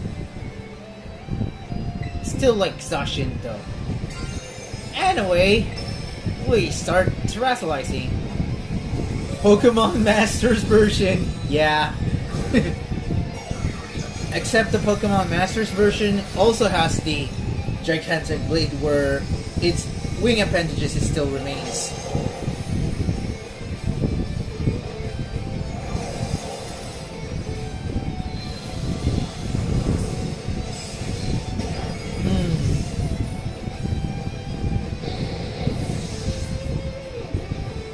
I'm going to strengthen my Glorian Zacian if we would have... What is it again? Oh yeah, if we would have the limited 5-star ticket scout. They did that in every anniversary. When anniversary gets close, getting near. Not very effective, but it still can hit.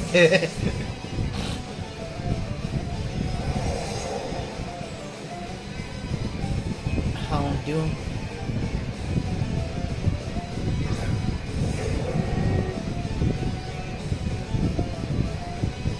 That would be a good idea. That would be a great idea. Scorchy.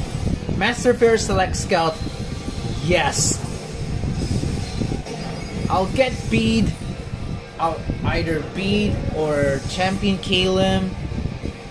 Even though my heart says Signisuit Chris because of her beautiful Signisuit.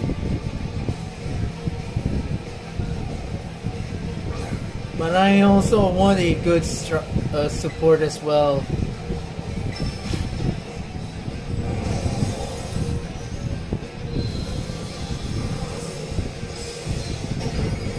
If that happens, if DNA is gonna have a Master Fair Select Scout, which Master Fair are you going to ticket scout for? If that happens, for me, it's going to be we're definitely going to be the support units. Hasta la vista, Armella. Leon or New Champion Hawk. I see. Yeah, dude, the Postwick brothers. I do remember you seem to be devastated. I think if they make Master Fair Select Scout, they probably will make it paid, which is sad. Yeah, I spoke too soon. Yeah. Typical DNA.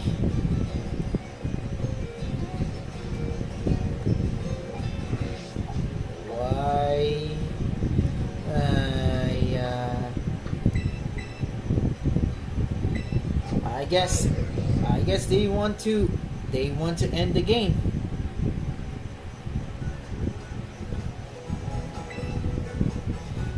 And and I was wondering whether Signisuit Steven is going to have his rerun for newcomers trying to get Signisuit Steven. Despite he would definitely gain a 5 out of 5 grid. I do agree. That would be sad if it's a paid one using paid gems.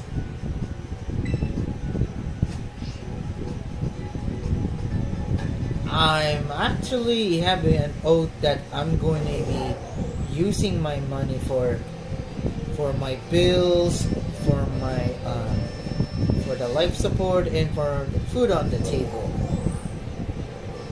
That is the reason why there are many players who had jobs and trying to make money chose to be F2P, because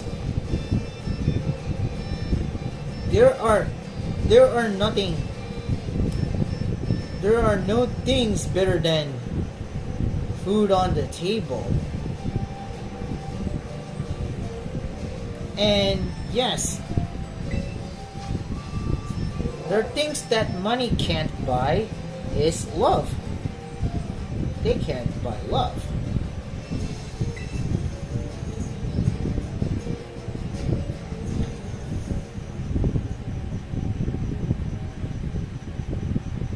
So yeah, I think I will stick to the limited 5-star, limited 5-star champion ticket scout.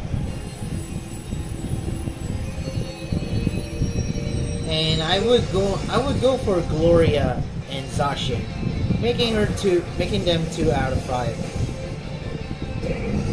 Since we know that 5-star ticket scouts is gonna give us dead units anyway, why not hoping for a luck? Since if they gave us another free Pokefair ticket scout, I think I would go for Cynthia because I don't have it. I see. Even though that her good units is gonna be 5 out of 5, or 3 out of 5. As much as I want Cynthia, I would choose Gloria and Zacian this time. I'm gonna be coping with Signusuit Serena and Signusuit Giovanni as my ground type DPS.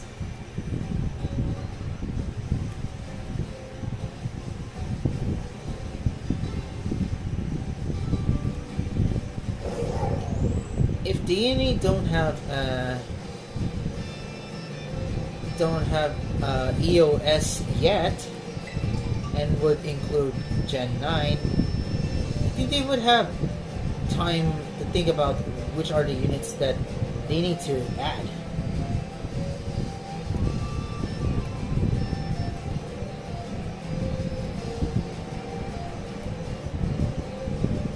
Wait, did I already got these?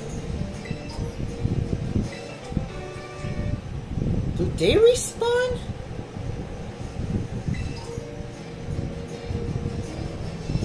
I just got these items, but why I still have the feeling that I haven't obtained them? Let me go at Nemona's house. Oh my gosh, I'm trying to. Nemona's house. My house first. I think the first Gen 9 unit will come at the end of the year along with the Indigo disc. I see. Naruhodo, naruhodo.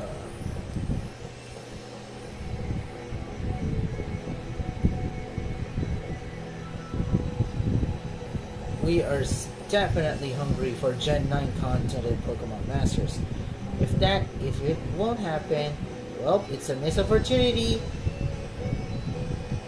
If Pokemon Masters EX would have EOS, I think I should make a top 10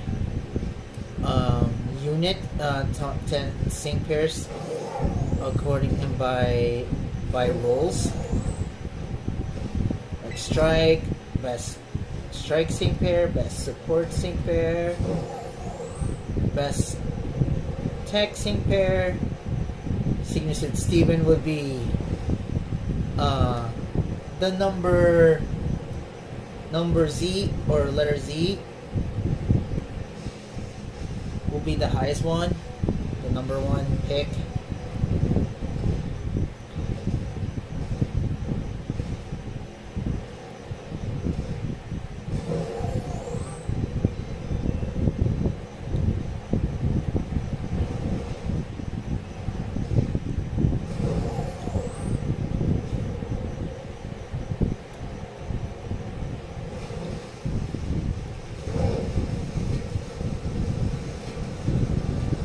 There's gonna be some unfriendly players. I think I would, considering how good the Dragalia Lost community is So I think the game will last about another 2 years. Oh yeah, Pokemon Masters.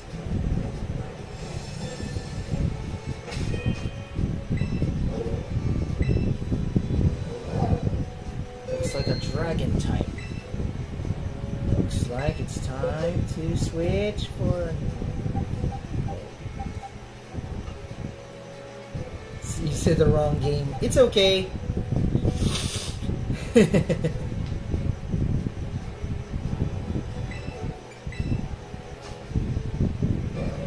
I'm definitely done ranting about my frustration towards Dragalia Logs not being available. It's fine.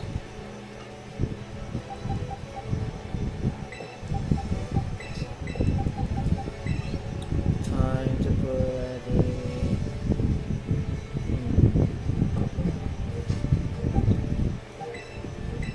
Gardaland is gonna be...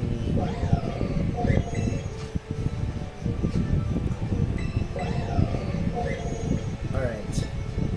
Since it's going to use... I think I would use... Wait. I would use electric terrain. Then sword stance. Wait, does it have sword stance? Every time I watch Nintendo, I keep looking. I do wish it would return so that people who don't have a chance to play, who didn't have a chance to play Dragalia Lost, would be good. Worldwide Dragalia found. And yes, I do wish that they should maintain the gameplay, the gameplay of Dragalia Lost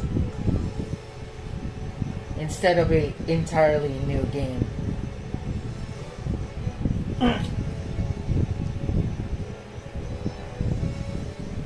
It's like it should be like a sequel, right?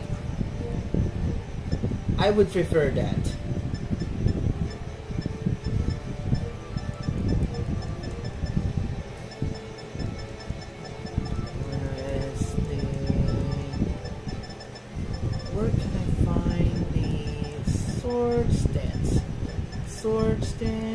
Where are you? Sword stance. Swords. There you go.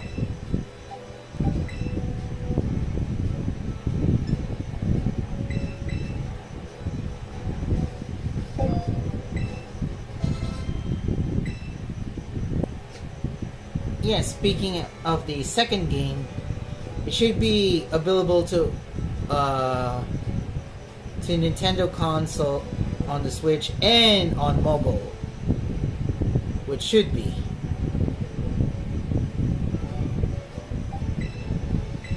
Imagine side games taking notes from Hoyoverse about, you know, making Dragalia Lost available on PC. I really sound crazy about that.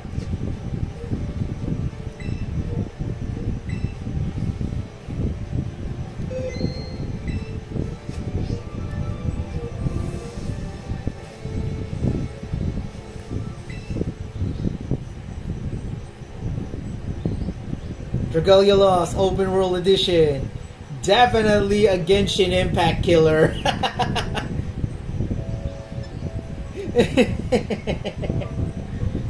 No. Bye bye, Saritsa.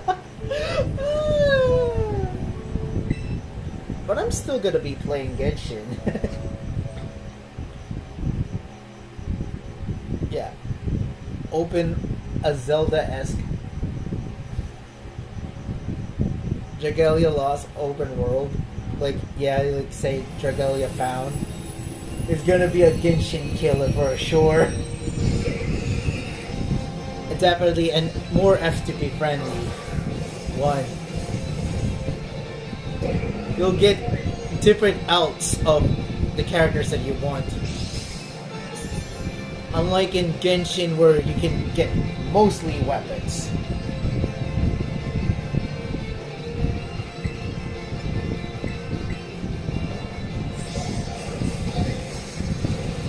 And imagine the main character is gonna be climbing up and knows how to jump and bam. Alright.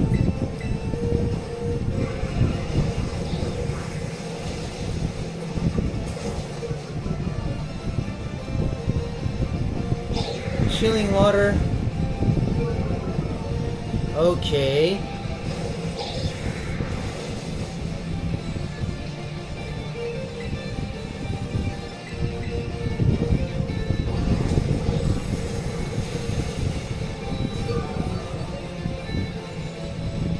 Whoa! It's healed.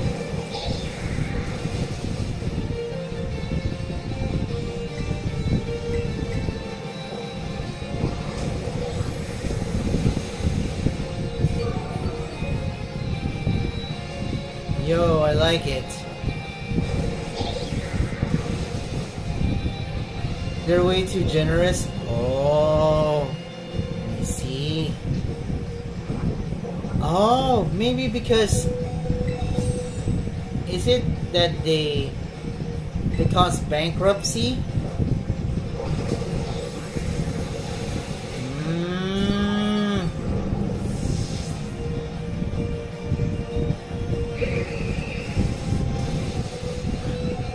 I get what you. I know I get what where you're coming from.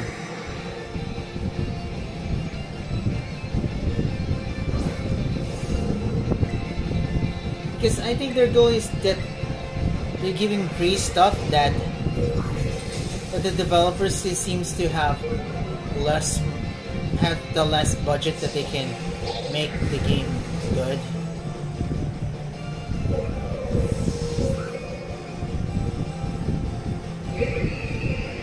I see. Yeah, it's a good thing that who doesn't want a lot of more stuff? Now I understand why. Maybe that could be a theory, but still.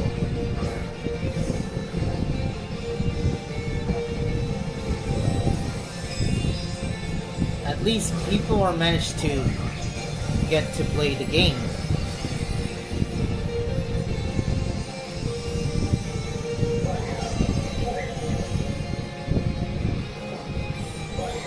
And most gacha games seems to enforce people to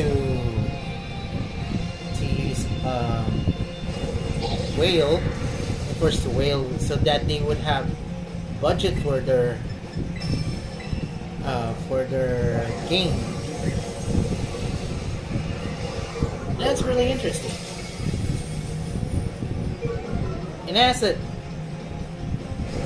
And I'm still going to be preferring FTP methods. Unless if I want to use my money to use some special bundles. Something like that. Except I can only use my money for the mortgage, for life support, for food on the table, and for the bills. I mean, why spend money on some gacha games if real life stuff are way important now once you reach adulthood?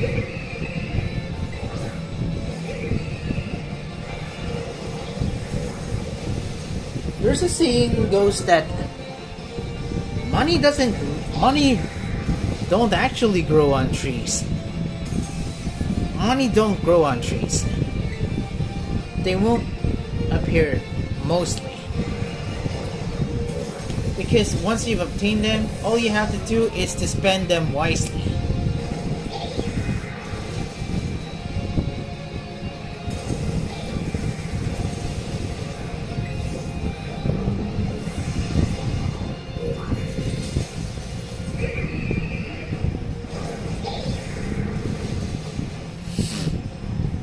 as me as a lone verifier, it seems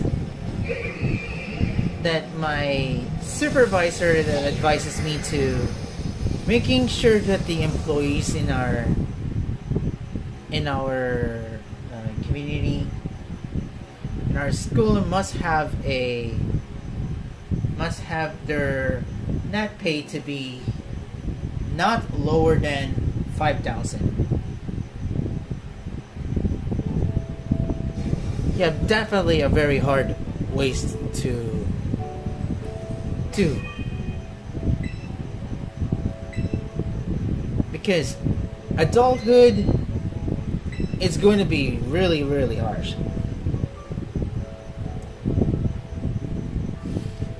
By the way, earlier we were talking about Dragalia Lost MC being OP unit.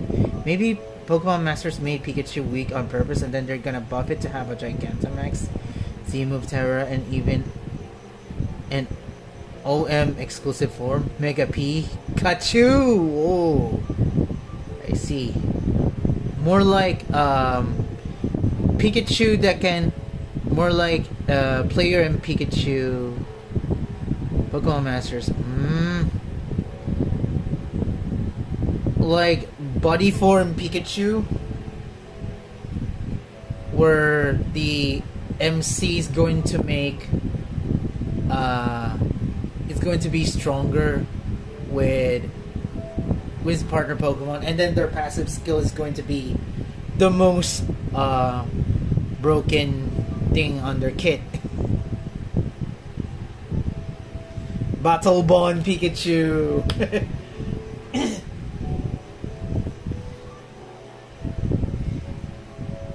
That would be a potentially great thing. And imagine that all of MC Pikachu's moves, the sync move, all of its attacks can deal super effective damage against all Pokemon types, just like Arceus.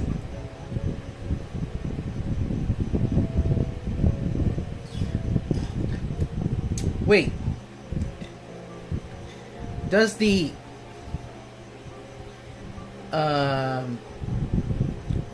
MC of Dragalia Lost is wind, but can deal tremendous powerful damage while playing the game?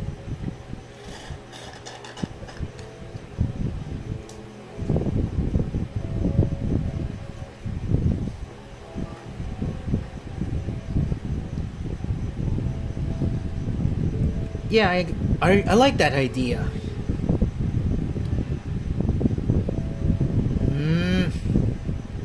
I see, thanks. Because the reason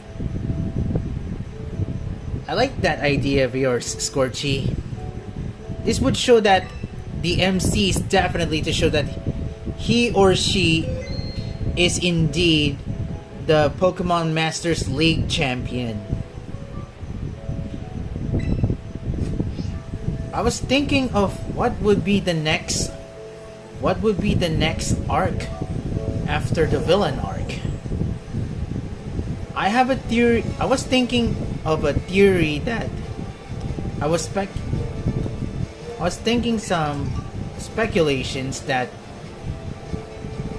you know, about Paolo being the last evil,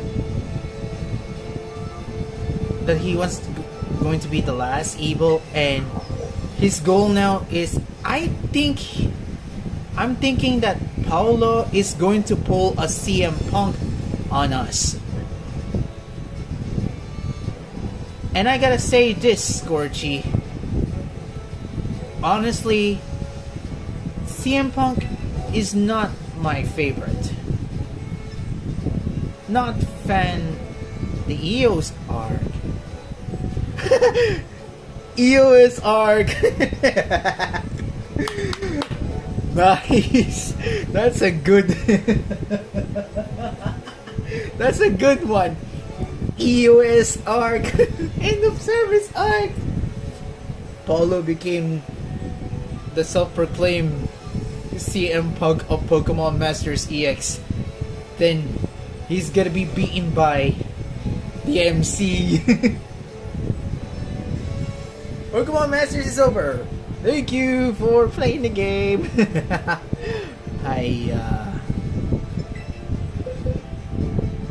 Imagine if that happened. That would be dope.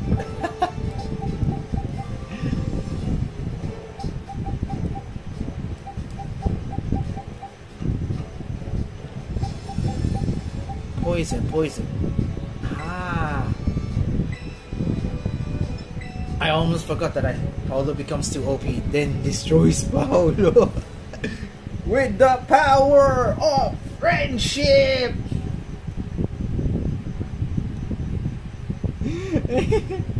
Yeah. He would always going to think of his mentality that power of friendship will never work. And the MC is going to be using power of friendship to beat Paolo. And Paolo would says, I want to win! I want everything! I mean, I'm thinking that DNA is going to take the route for Paolo. For making him only cares is he would be having everything.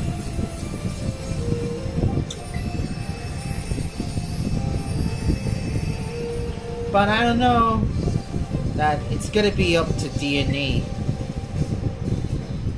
of how they're gonna play it out.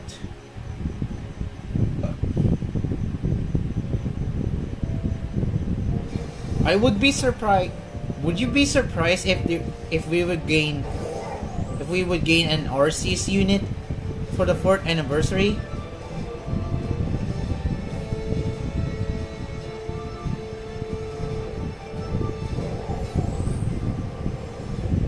Yeah, maybe. Ah, I see. Thank you for the info. It's possible.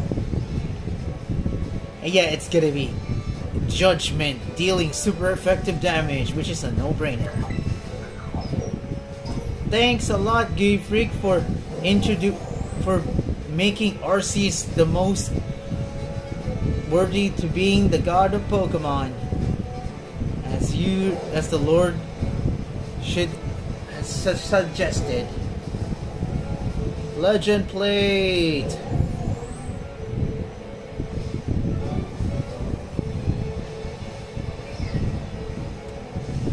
I think it's time for me to catch some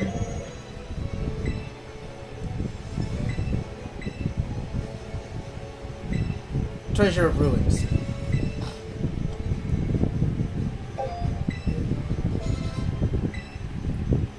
Now what I'm gonna need is a Pokemon that can paralyze.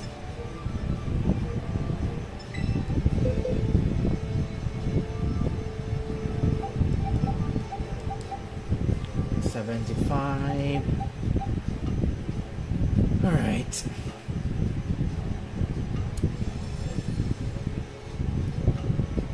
Then I'm going to wait, jump bluff. No. It won't. Grass type doesn't work. Learn it from Shadow. Ampharos. Iron Hands.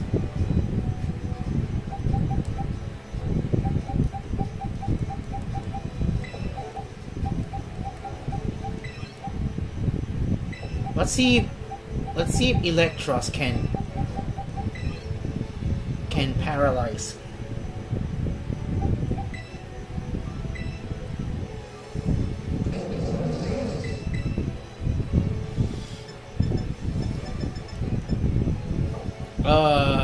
Wait. Do I have Thunder Wave?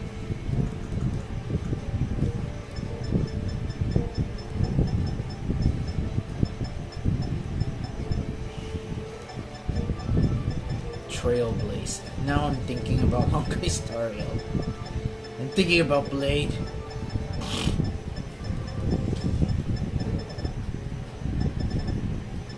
Oh, there it is.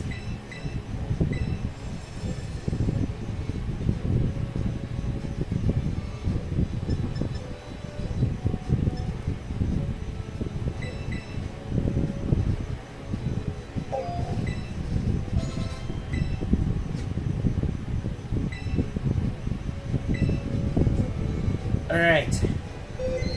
Time to catch a treasure of ruin Pokemon.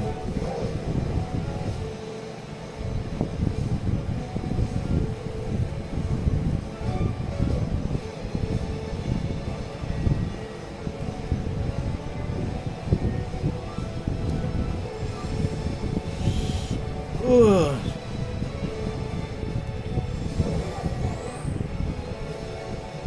Last Thursday night or Friday night, I gained a freaking toothache. Speaking of treasures of ruin, okay.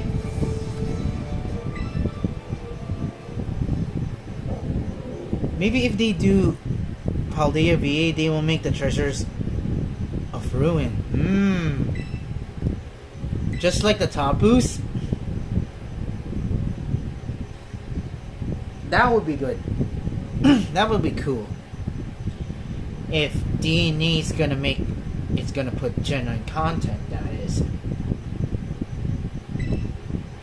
During the EOS arc. And then their passive skills has to be resembling their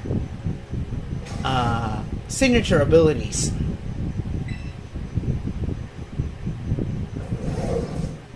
Watching my least favorite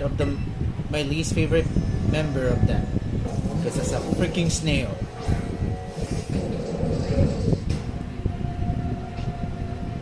Tablets of Ruin. Imagine that Tablets of Ruin in Pokemon Masters, that every time, for every turn, the sync pair with this passive skill is going to reduce the entire opponent's attack stat by 1.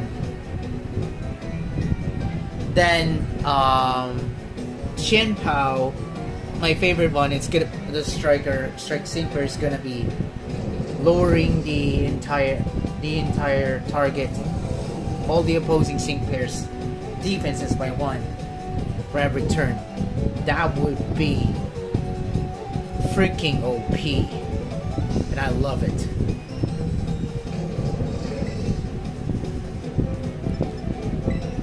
Alright.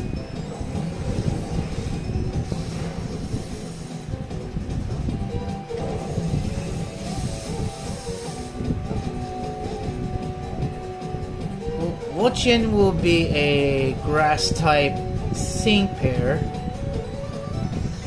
Then be Ruination.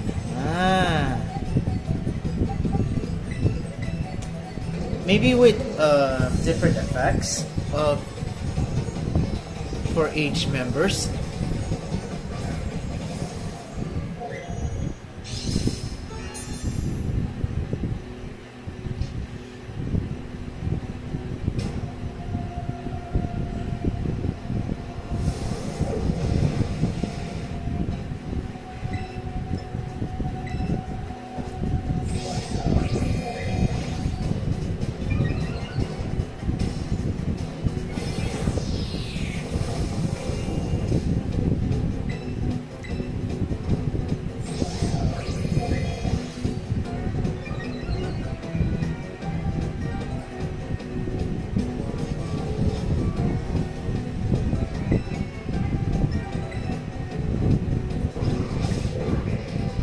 There we go.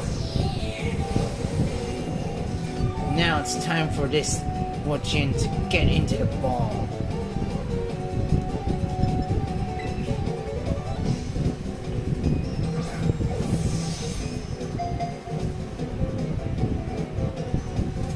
Nice! Wochin has been captured.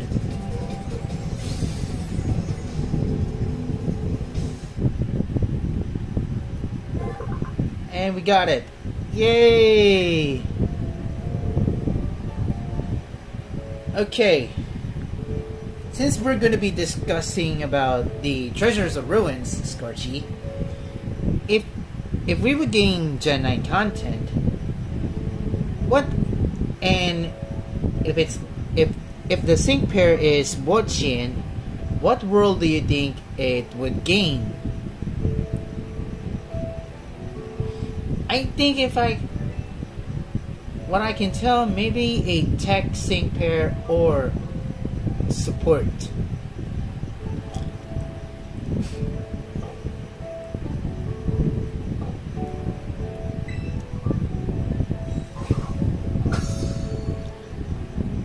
And yes, I've already caught Xian Pao. Yeah, same.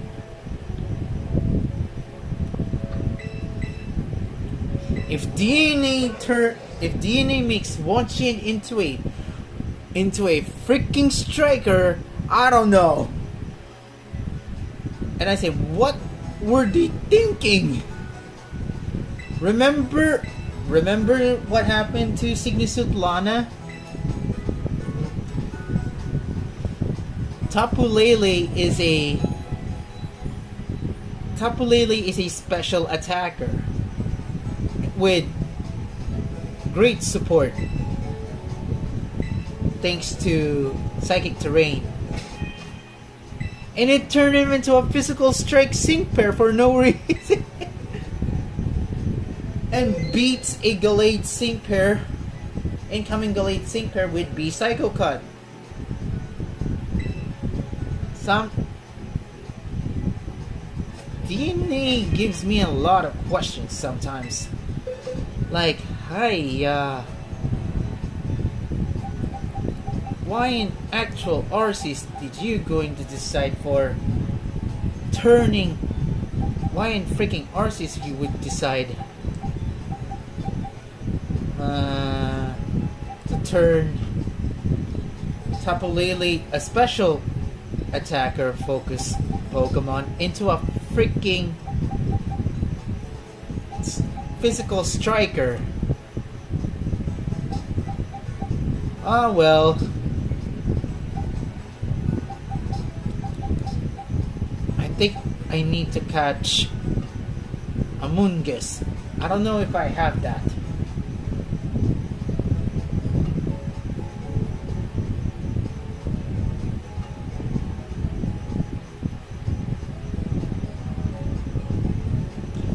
During Galar BA, we get hot power boost.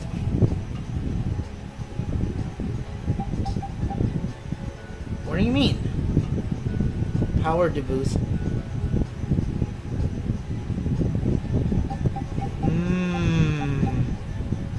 Oh, you mean the hero of many battles? Zamazenta?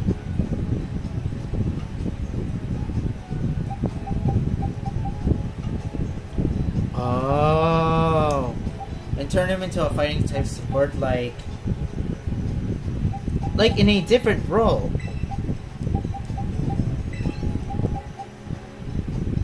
Was it?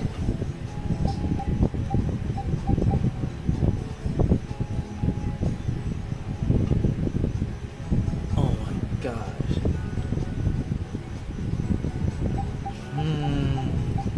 Not sure about it.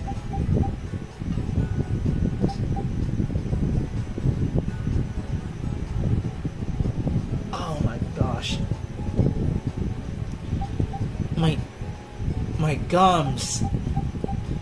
It happens every time when I sleep. It turns out I don't have an Amoonguss. Wait a minute. I have an idea. I'll try to level up. Oh my gosh. My gums so hurt. The left side of my gums.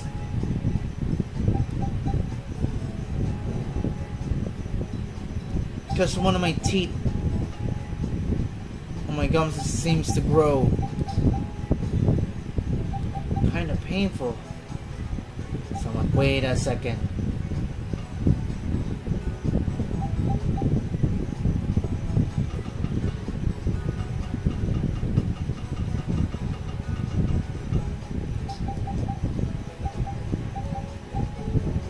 turns out I even have Venomont.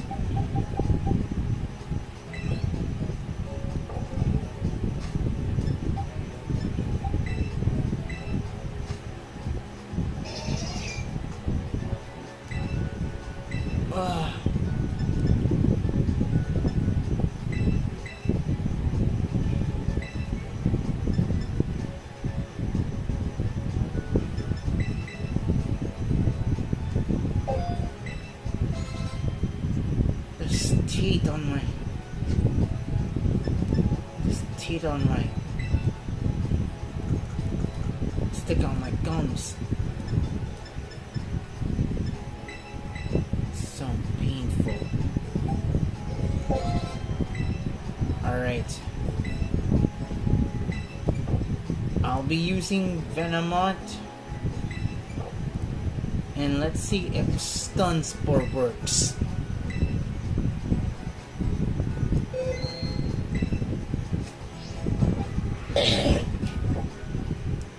Sorry. Time to fly to... Oh wait. I'm done with Ice Rend. Let's go to Ground Blight.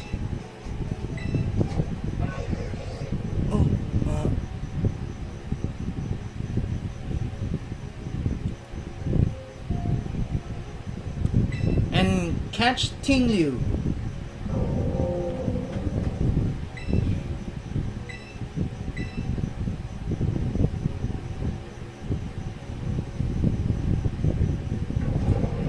Oh my gosh.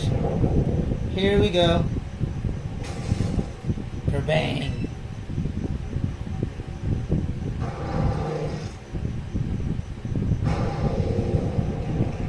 Whoa.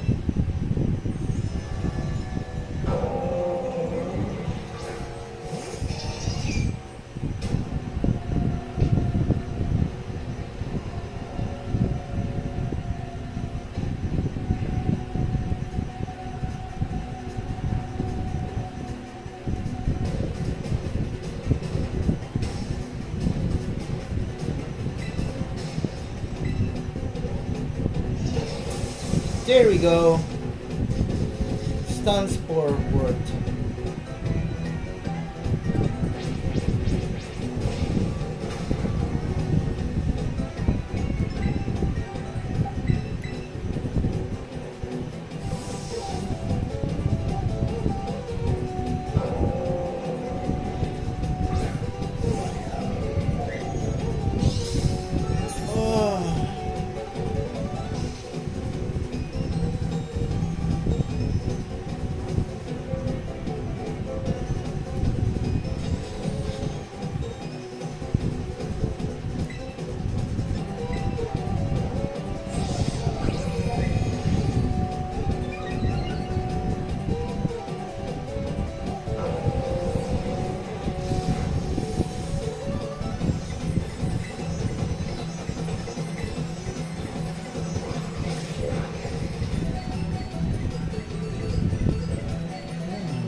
Ain't good work for that.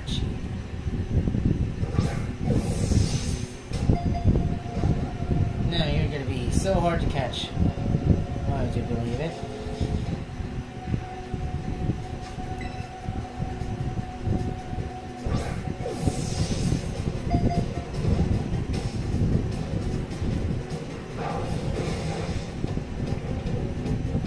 Throat chop.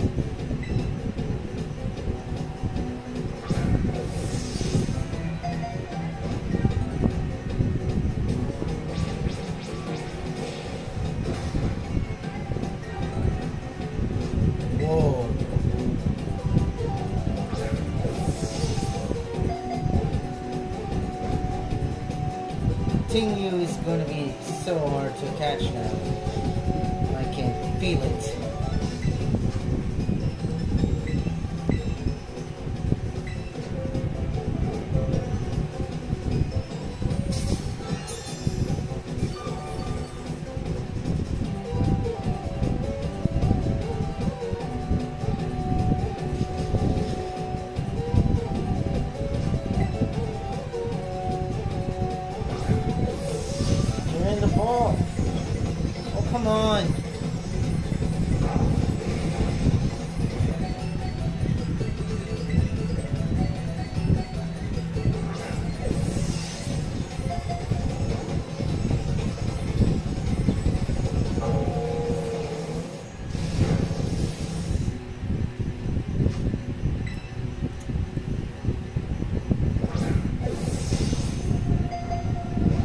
Oh.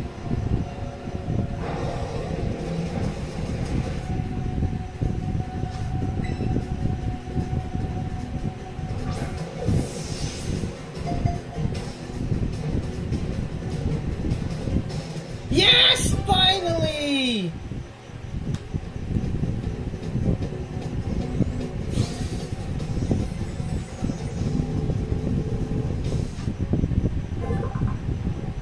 And yeah, I got Ting Liu.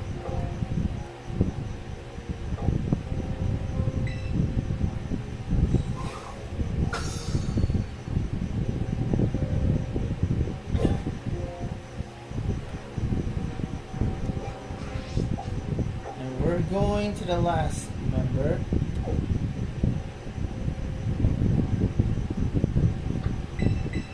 Within the Fire Scourge Shrine. Oh my gum! I love gum. It hurts.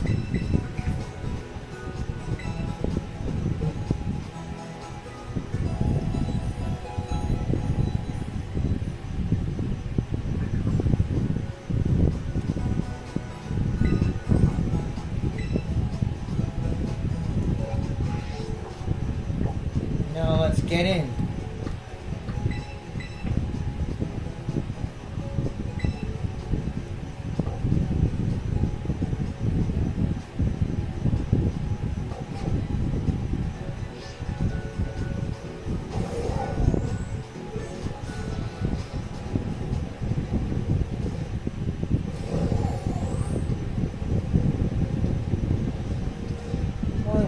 Why I can't travel there?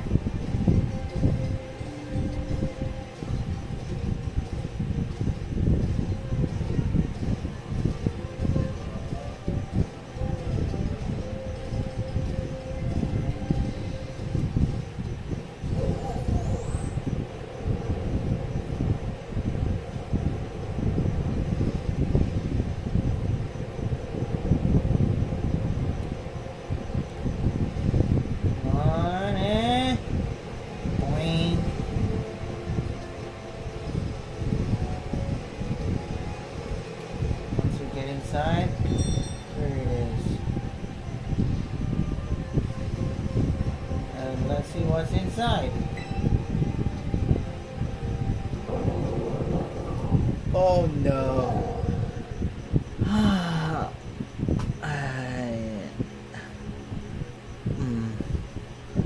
Alright.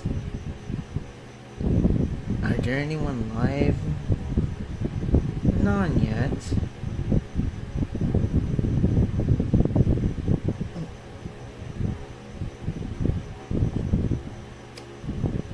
Shin Revolver's done with his stream. I passed by a while ago on his stream. Anywho, who's gonna be in here? This one big fish. A bigger fish to fry. And we all know what it is. Oh no. Oh no, it's Yoimiya in Pokémon form!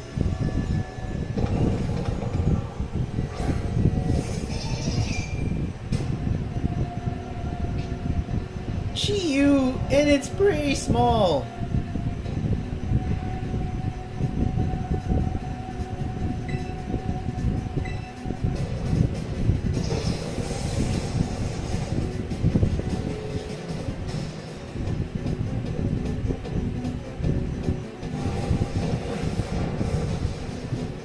Oh, it barbecued, huh? Nice one, huh? Indeed, the goldfish of doom. I thought we were friends, you and me, huh?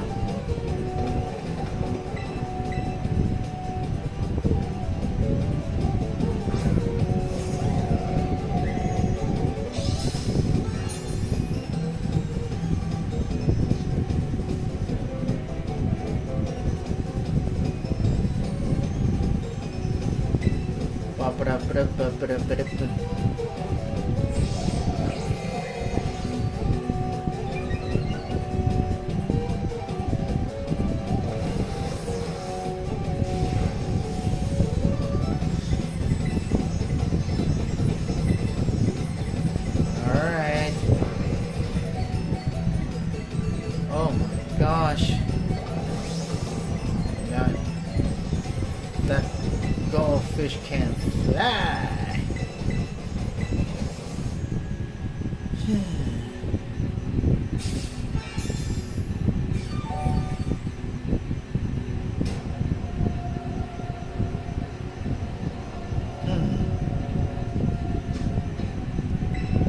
Gotcha.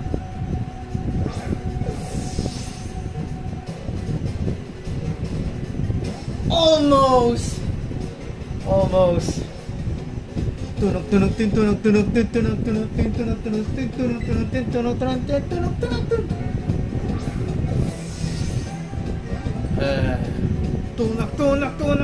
Oh my gosh.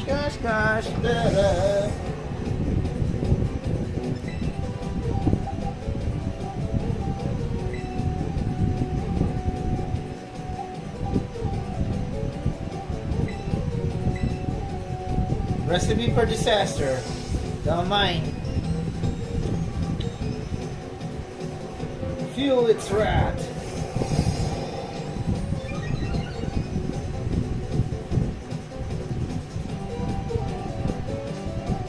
It always misses, that is why.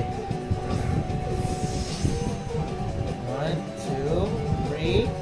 Oh, come on!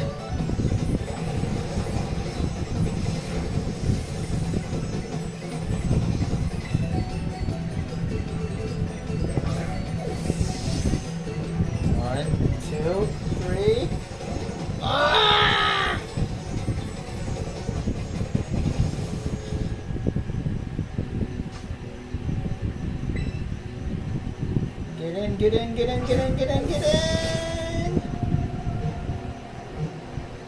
Finally!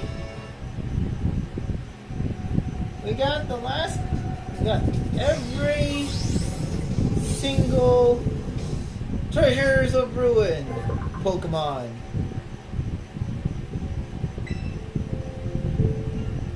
Yes, I am giving it a nickname.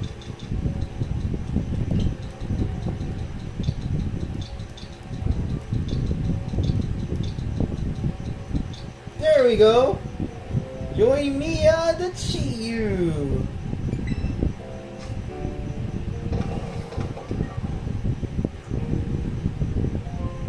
Oh, tasty.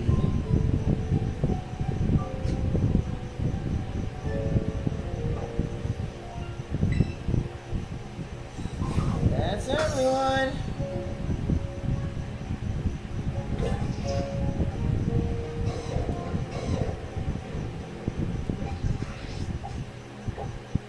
Now let's show it to our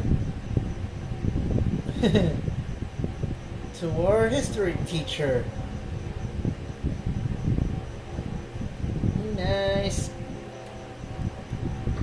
He's done.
sounds so really painful. Ow.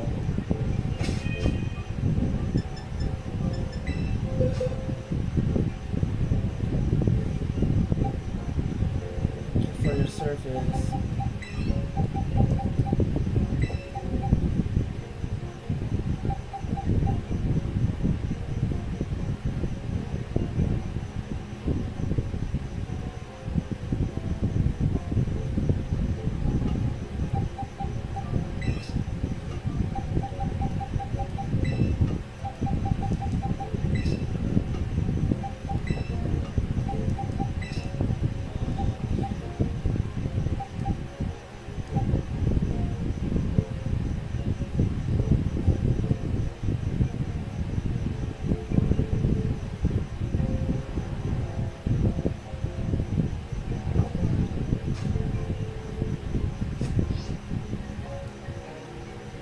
Now let's show it to her.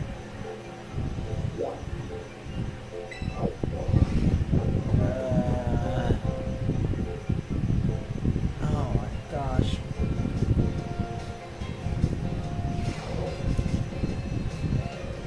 They're so painful.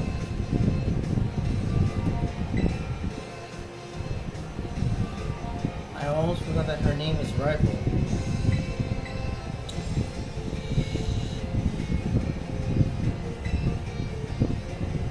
She's gonna freak out!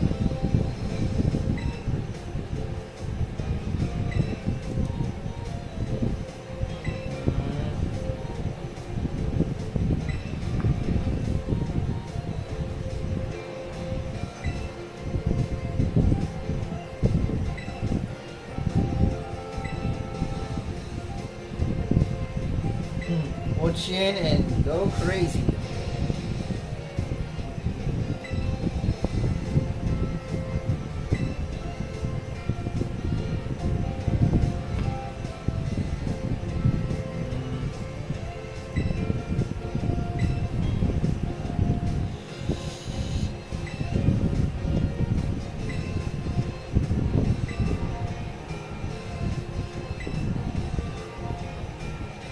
And to you. And you're freaked out. Go fish and do!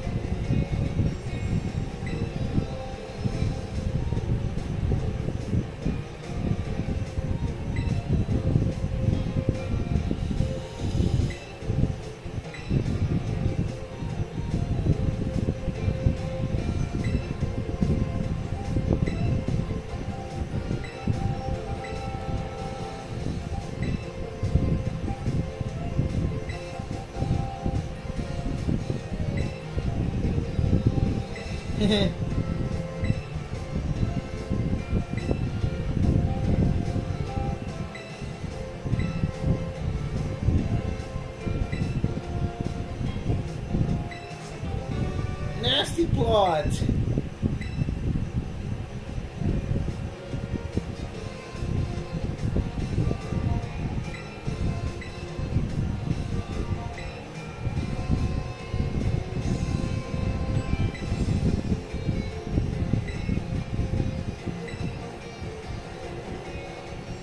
Looks like we got a TM for a nasty plot.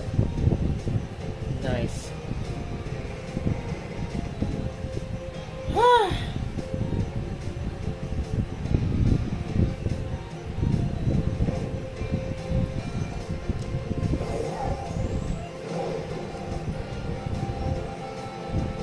Time check is 9:32.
I guess this is where we're gonna be ending up. I'm gonna be ending my stream right here for now.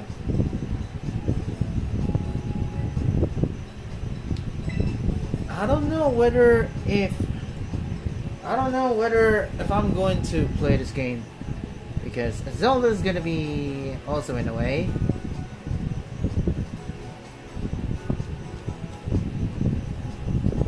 Since I'm also playing the game as well. And yeah. Okay. So, yeah. Thank you very much, Scorchy, for joining in for this stream. I hope you enjoyed it. Alright. Before I'm going to end my Pokemon Violet stream for today, I'm going to be going to discuss back again of my priority list of units that I'm going to be pulling for. If you want to check it out, go subscribe to my channel. Kieth says Kieth Dragonflame. So I have a post in my community post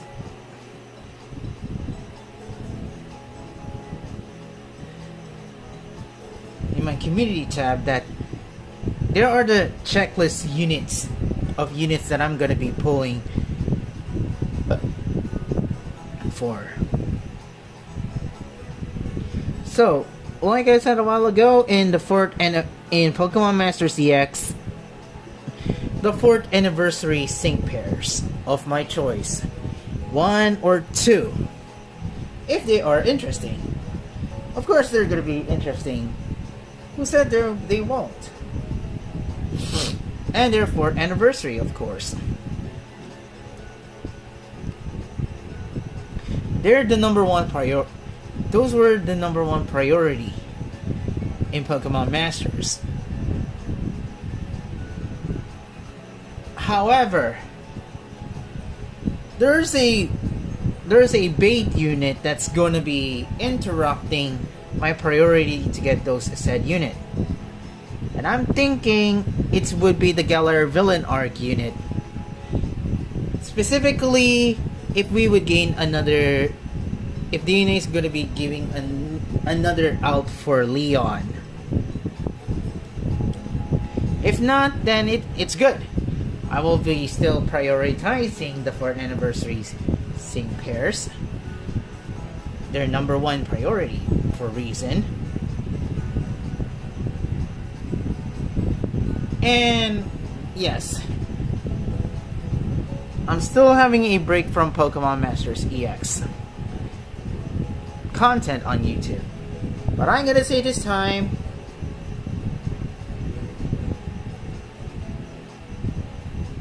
if there's gonna be an Espilgum challenge, I'm gonna be participating in it, but I'm not gonna do the videos about it because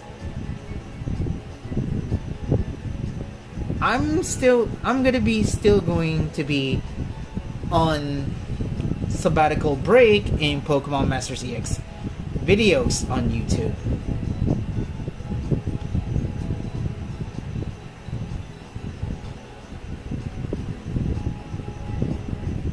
So yeah.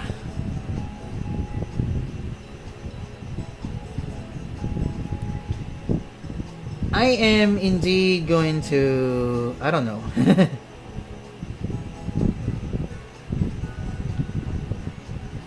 Gotta put some Pokemon related posts on the community tab. While me still taking a break from making Pokemon Masters videos on YouTube. In other words, yep, I could be back for making Pokemon Masters content only for community posts. Okay, next game, Genshin Impact. Let's talk about 3.8, version 3.8. And I gotta say, congratulations, Yula Wonders, I hope you will get her before Fontaine. As for me, who's the character that I'm going to be pulling for? It's no surprise, it's Sangonomiya Kokomi. The only unit that I'm going to be pulling for. However, I still have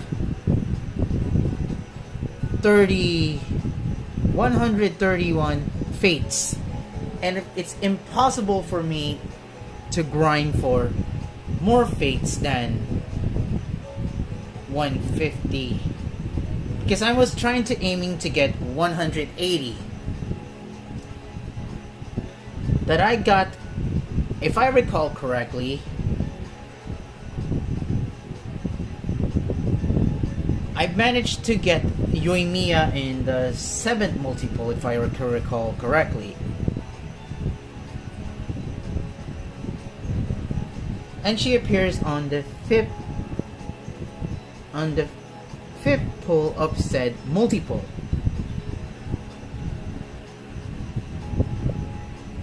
Which means I got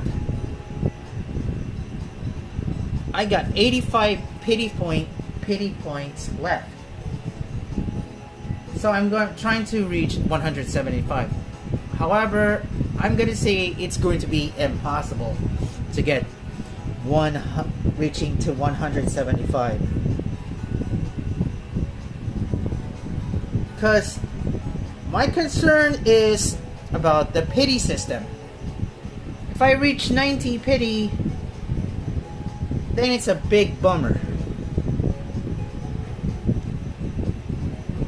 If I get Sangonomiya Kokomi within the pity, which means I would have a chance to save for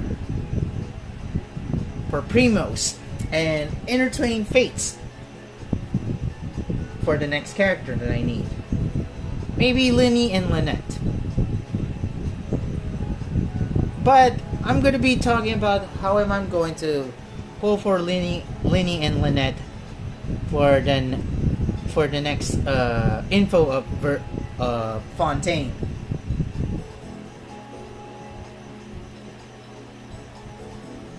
Okay, welcome back, Scorchy. Actually, here's what you missed.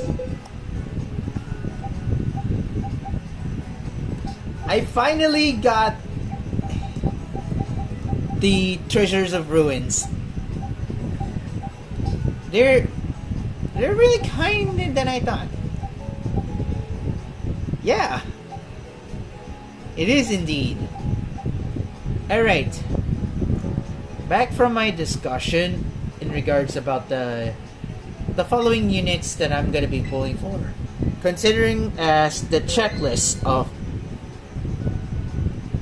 units for Kieth Dragonflame. So if I got Sangonomiya Kokomi within 90 within pity, I might have a chance to save for my Primos for the next unit. As for Linny and Lynette, like I said, it's going to be until further notice what am I going to decide. Because I also want to have them as well. But there's a chance that I think I'm going to be skipping for them in favor for the Archon. The Hydro Archon, Focalure. However, in addition, if I lose a 50-50 on the 90 pity on Kokomi's banner, I have no choice but I'm going all out to use all of my fates for said unit. As long as if I get pity, oh well.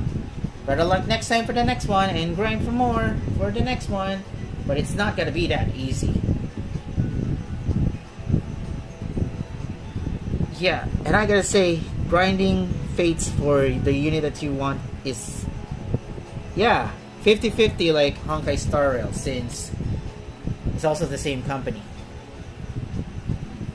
Except that I've heard that Honkai Star Rail has the better banner in terms of weapons, the light codes. 75-25, and I wish that Genshin should be like that.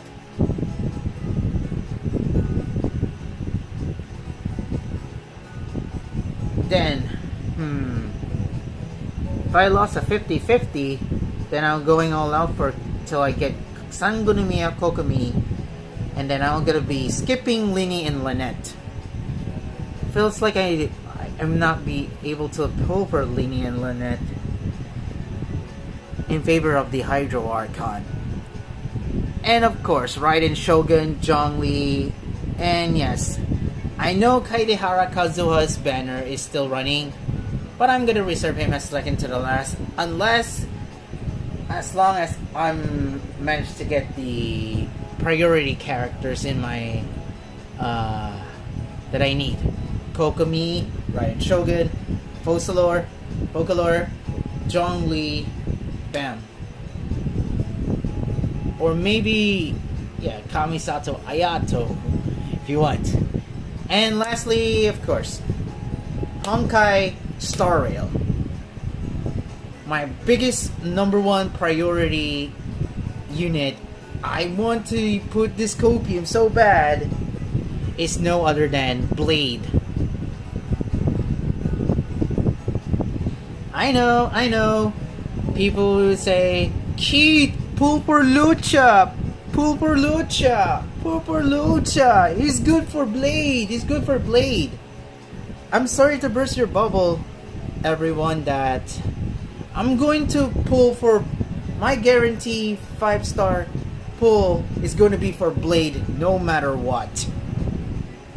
Lucha is going to belongs to the rerun pile alongside with Sila and Jingyuan, and yeah, maybe the Dragon Danhang, and I even want Jingliu too. Oh my gosh, why there so many gacha games releasing interesting units?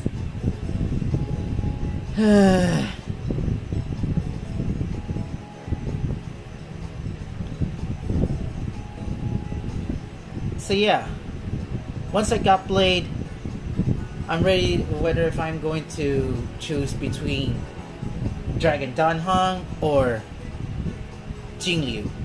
This according to some rumors. So yeah, those were my priority units to pull for. The checklist of my priority units. Sangonomiya Kokomi in Genshin Impact, Blade in Honkai Star Rail, and last but not the least, either the 4th anniversary units or another Leon Eld in Pokemon Master CX. Alright.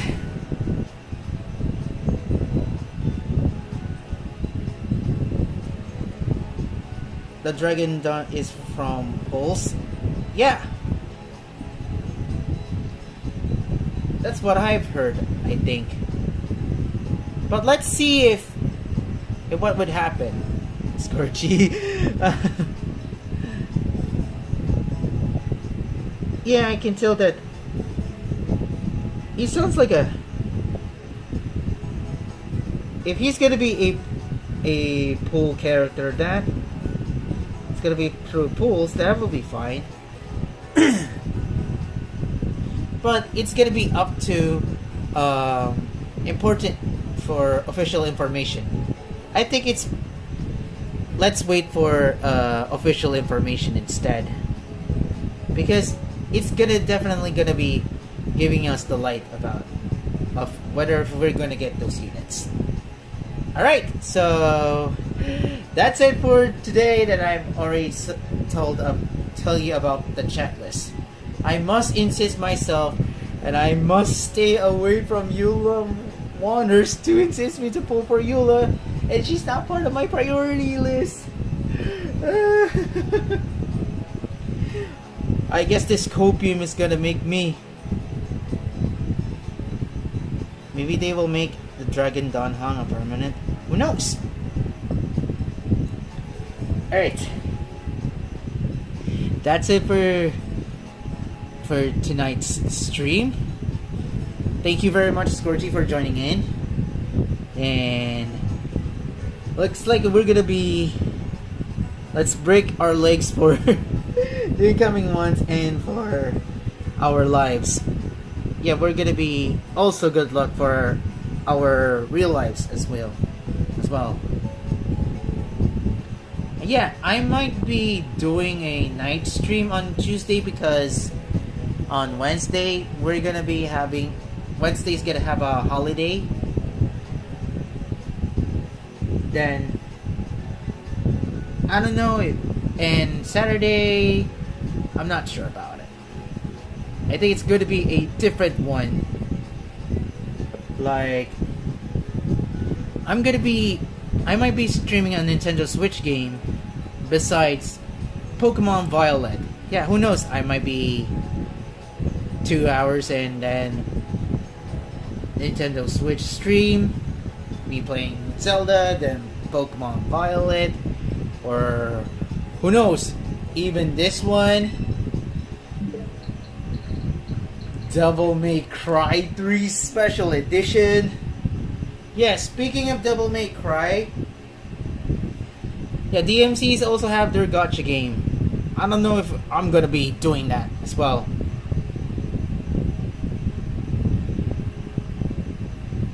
Because of course, you can finally now do playing DMC on your phone. Except there's gonna be a split controversy about it. And yeah, I have not heard this game before actually. I see. And yes, I might be playing Hades. I like this game. I don't know if I ever going to buy its sequel because I love Hades. Amazing roguelike game I've ever played.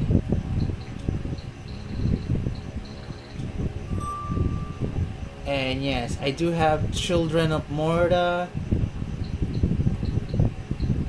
And yeah, I do need to. Oh yeah, I almost forgot that I'm gonna update my Pokemon Scarlet game and do Gator's team stream. I haven't been done for a long time. Anyway, I'm gonna give thank you very much again, Scorchy, for joining in my stream. And I hope we did have a good conversation. And also, I would like to give a big shout out to the Kamisato Ayaka main I've subscribed to. Shin Revolver!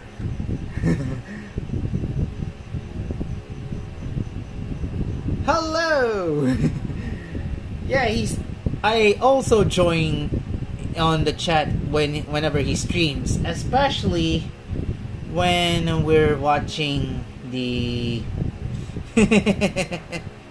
we were watching the special program Genshin Impact.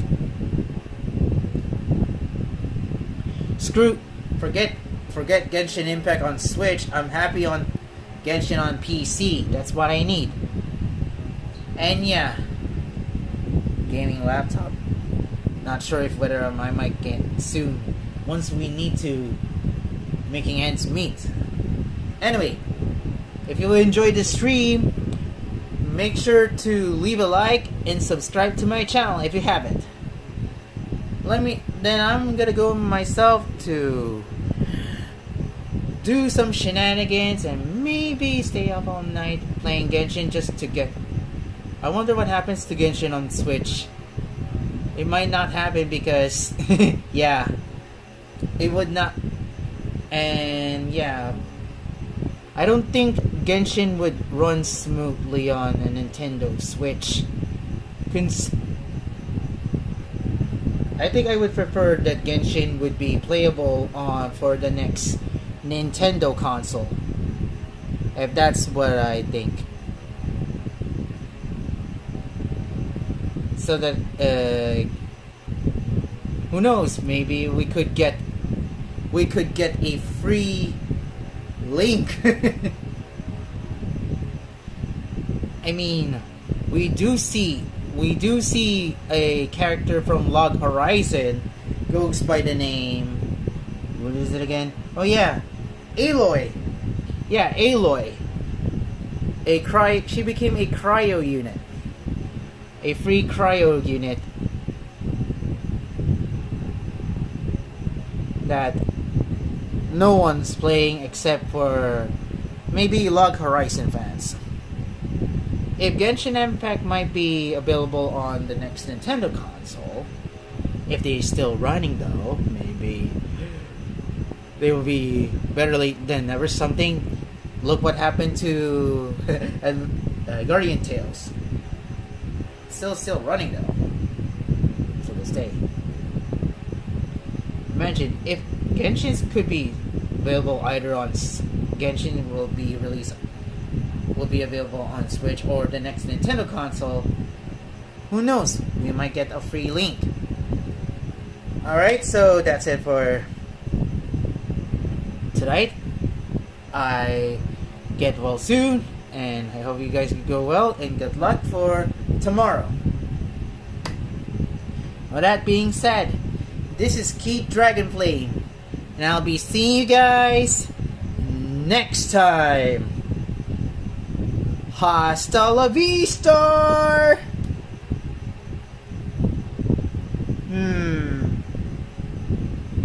Bye. Mark my words, you low waters. Sun gonna me, Kokomi will be mine. Oh, I'm so sorry. I'm gonna get roasted. Oh my gosh.